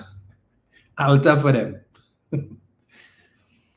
HVAC Daily saying right now the prices of aluminum is rising because of electric cars and HVAC equipment are all using aluminum instead of copper. There you go. There you go.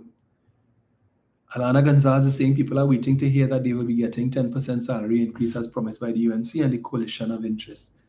Well, we will find out in less than 24 hours.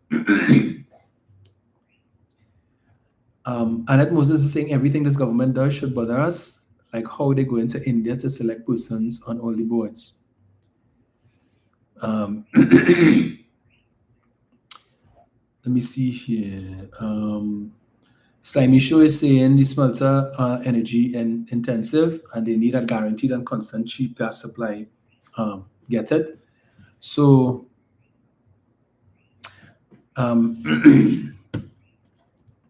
I'm sure all of that would have been taken into consideration, Slimy Show, not to mention the fact that as a result of TGU, the conclusion of the project, the government was saddled with a $42 million bill every month for electricity being generated by TGU. All right? Which electricity was supposed to be used by the smelter plant. $42 million per month was being spent. More electricity we didn't have use for, so that money was being paid because it was a take-or-pay contract. And eventually, the last administration was able to incorporate that energy into, or that electricity into the domestic grid, the national grid. But there is still excess, which is why now Mr. Padarat is saying that we need to find ways, they have to renegotiate the contract for the excess electricity, which we have no use for. None. But take or pay, gotta pay for it because it is being generated, even though we have no use for it. So despite that, the fact that it was incorporated into the national grid, it's still producing more than we need. Just making mention of that. All right? So, And I did recall speaking about the issue of natural gas and how much would be required for the smelter plant. But you can go and read it for yourself. All you have to do is to just Google Cabinet Note. The title of the article is Cabinet Note Reveals Smelter Plant Profitable at US 2,200 per ton. And you can read it for yourself and see what it says. Folks, it's been nice. Wayne Gibson says, Dominic, you are very informative, which is why Dr. Rowley see you as an asset to the PNM. Thank you so much. So Julian Parker says, please take care of yourself and get something for that cough. We want to hear you for the debate, yeah. Wherever it is going around, I catch on and it's terrible. My throat felt like I swallowed a razor blade. So let me see. So hopefully, well, the debate won't start until Friday after Penny speaks, so we'll see how that goes. Hopefully by then my throat would be good.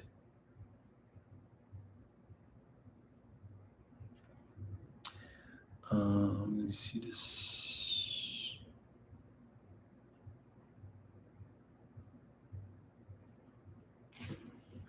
Here.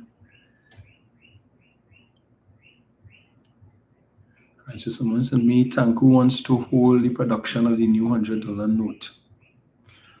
All right, it's 7 minutes long, so I'll listen and I will try to play that. In fact, I think I may have to do a live sometime during the week after the budget is read tomorrow, just to share my initial thoughts on what it is. But please take note. Last night, was it last night? Yes, and the Prime Minister had her Diwali celebration. She referenced the Pundit G, who said, you know, in life, you can't get everything that you want and you can't make everybody happy. Some people you could make happy and some people you can't. And so the Prime Minister said, I hope after tomorrow's budget that those of you who are thanking us will still be thanking us. You know what that means?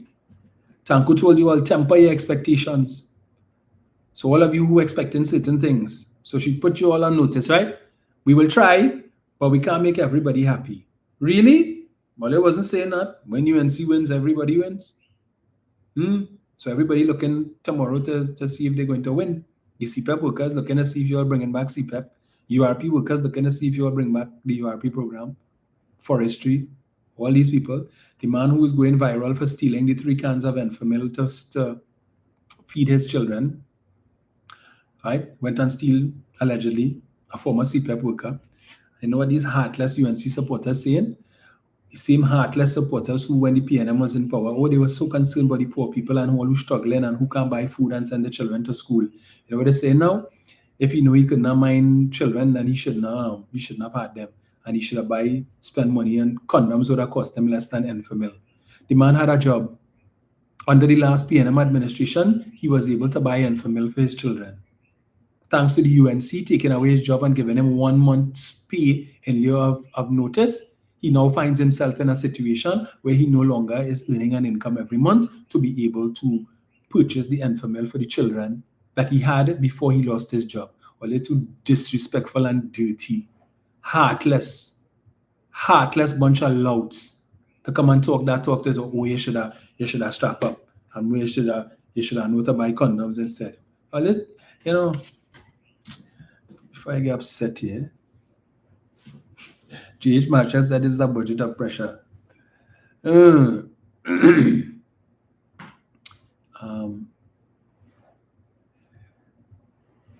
See here. So Rookman says, have a blessed week ahead. All my PNM family.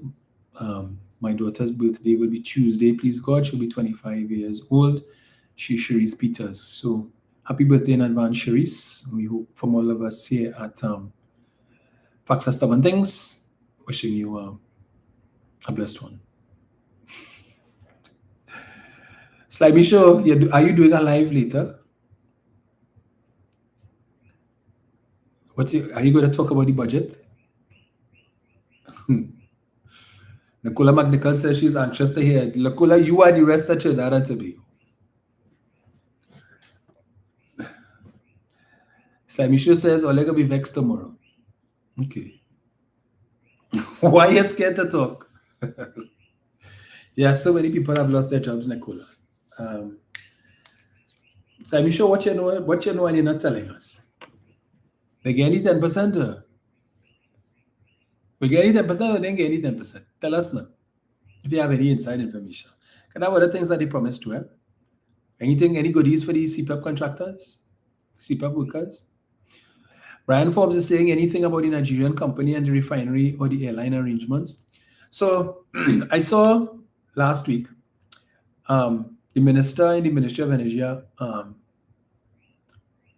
Ernesto Keza, the member of parliament for Point Fortin. He did a live in which, he figured, how I should put it, boy, he thought he had an aha moment. So he said, well, I don't want to burst the Prime Minister's bubble, and I don't want to steal the Prime Minister and the Minister of Energy's thunder. But I received the report from the committee that was set up to look into the reopening of the refinery, right? And we've gotten the report, and I have looked at the report, and the refinery is ready to go, right? So that is some good news. The refinery is ready to go. So now we need all those people who are saying they have money to put their money where their mouth is and come forward to open the refinery. And I want to tell Mr. Keza, the issue was never whether or not the refinery was ready to go. The issue was never whether or not the refinery could reopen. That wasn't the issue. The issue was finding the money and somebody to undertake the reopening of the refinery. The fact that Mr. Keza has indicated that they have received this report because the committee was given 4 months. They said November, so it seems that they wrapped up before November, well before November. The report has been tendered to the Minister of Energy, the Prime Minister, the Minister in the Ministry of. However, the only indication the public has gotten that that report was tendered was from Minister Keza, and not in an official capacity, in him doing his weekly report or whatever on Facebook from his constituency office. And again, why hasn't the government come out and told the public, well, look, we finished the report, we have the report, this is what it says. I don't know, maybe Mr. Tanku will make reference to it tomorrow in the budget, when he reads the budget, because everybody else except the Minister of Energy is talking about energy, right? So we have the Minister of Finance, the Prime Minister, the Attorney General, all of them talking energy, but not the Minister. So we wait to see if mention will be made of that tomorrow. But we know they had said they weren't going to honor any agreement that the PNM signed with Oando. I don't know if Oando is still interested, if they are part of the process, but we will see. We could ask the question in Parliament, but again, is if the Speaker will approve it, because the one question that he approved on Friday, we know why it was approved. Okay, all the other questions he rejected, but that one question asking about the reasons for the firing of the Chief of Defense Staff, we knew that Mr. Sturge was going to invoke that standing order, stating that it was not in the public interest for them to reveal the circumstances surrounding the firing of the Chief of Defense Staff, right, or his removal from office. And then the Speaker clearly realized that he could have his cake and eat it. I will allow this question, but I know that the answer given is not the answer that the opposition will be looking for. Right? So it can make it look like, okay, I allow that question. But you're not fooling anybody. Just putting that out there. Slimy Socials, I want to become the Maduro of Trinidad. You sure about that, boy? For the government to see that you're a narco trafficker?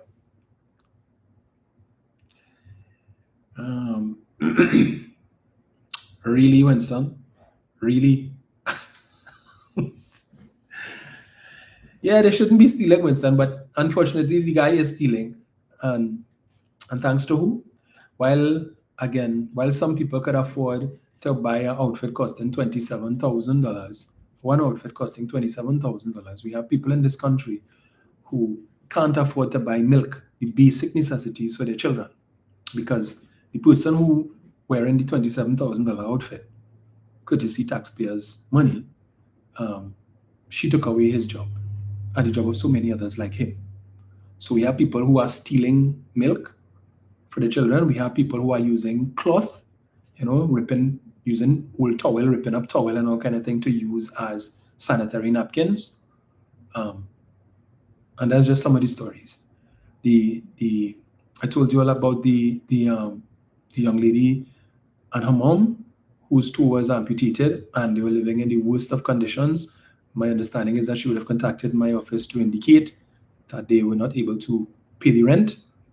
And so she and her mother are now back in those circumstances in Karapu, right? But where they have to be fighting, well, not fighting, but they have to share accommodations with rats that are as big as Manikou and Agouti. Worst of conditions. Okay? Because she was working CPEP. The rent is small, I think it's $800 a month. One room something, but she and her mother were, yeah? And account to the fact that she can't find work, they have to go back to those conditions. The house is literally falling apart. They don't have a proper toilet, proper shower. Rain hasn't really been falling that much these days in the east, and it's rainwater that they have to depend on. So I don't know. I didn't go and see the place myself. My field officer went and took pictures for me. So it's terrible. It's really, really terrible. We've written to Habitat for Humanity, and we're hoping that we get a response by this week, that they will be willing to do something, put up a more reliable structure so that these folks can have some level of comfort, and hopefully the budget tomorrow will deliver some good news for them.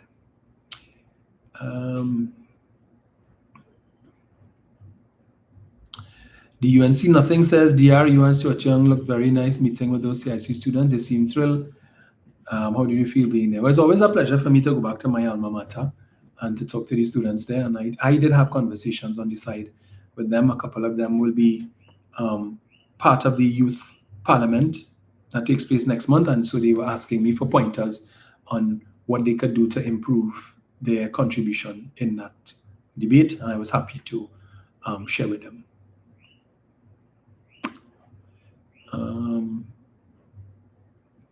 Wayne Gibson is saying, let's hear some speculation on the budget. These people are so unpredictable. I can't even speculate, to be honest with you. I wish I could, but Emma is saying, hail out my granddaughter, Larissa Rock. Her birthday today, she's 10. So happy birthday, Larissa Rock. And I hope that you have a great 10th birthday. I remember when I was 10. Good times, good times. So I hope your grandparents showered you with gifts and you have a great one. Bachelor is saying, I believe that both political parties should turn a blind eye to their political rift and come together to fight poverty. We can't do that. And I'm seeing Eric is saying, my dad hasn't gotten his pension up to this day. What you saying? What trouble is this?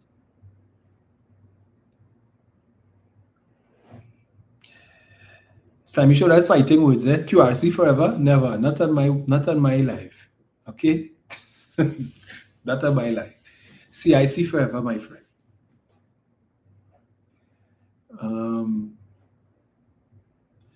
The UNC government is going to try hard to please their supporters, to keep them in check and do not break rank.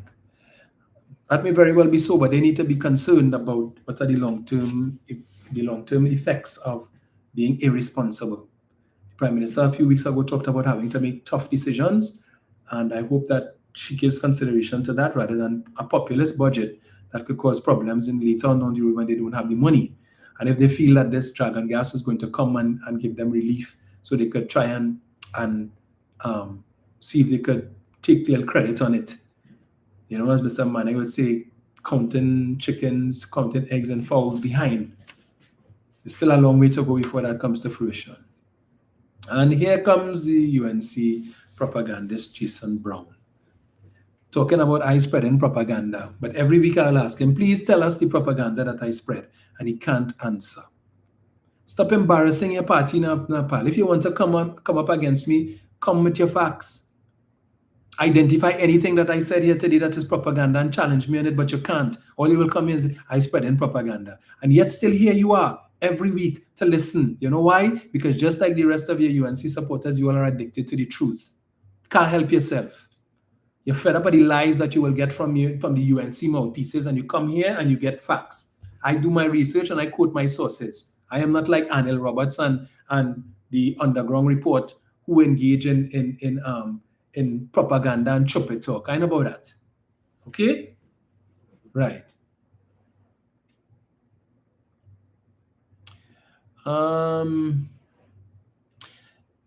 Seema TT says, hi Dominic, just wanted to say that I really liked your speech at the Standing Ground consultation. Very articulate, and you covered all the major points. Thank you so much.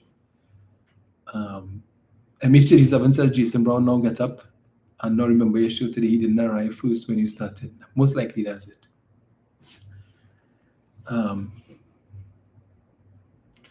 Of course, we see what is being set up right outside our borders. I am concerned that Mr. Trump is not willing to negotiate. In fact, I don't know how true it is, but I read an article which claimed that Mr. Maduro trying to stave off any sort of artillery conflict would have made overtures to the United States and offered them oil and gas and so on, and that his overtures were rejected, right? So that should be a cause for concern.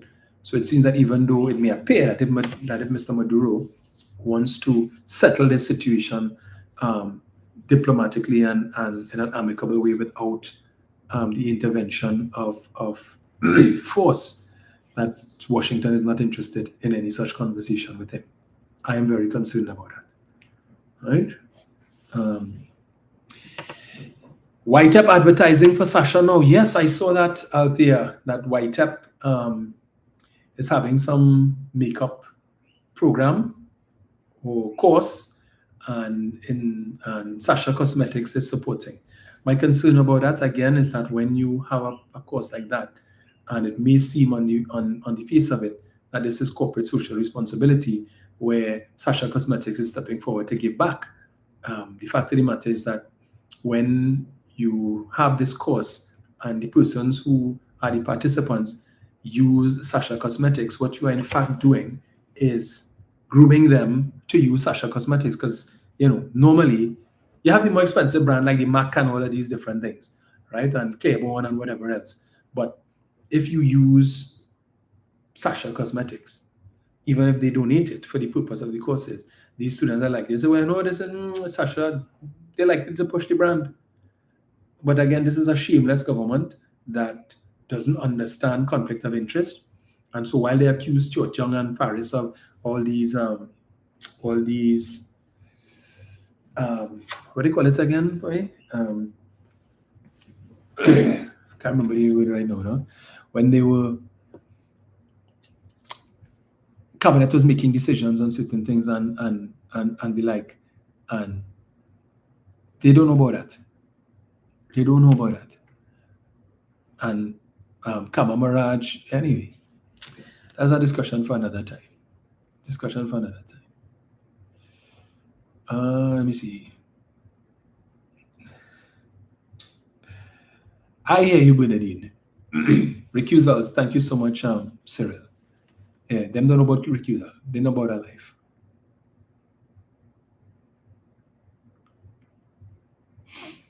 You can see nothing I can answer that on here.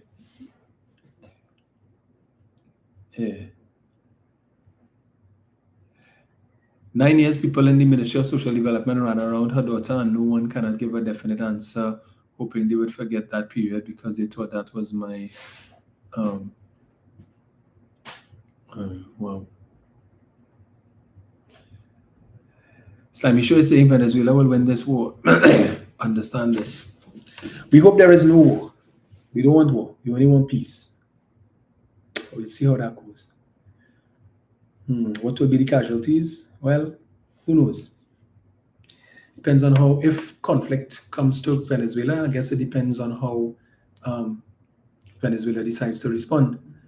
Remember, the Minister of National Security over there has said that if Trinidad is used as a launching pad to facilitate the U.S., that Venezuela will respond.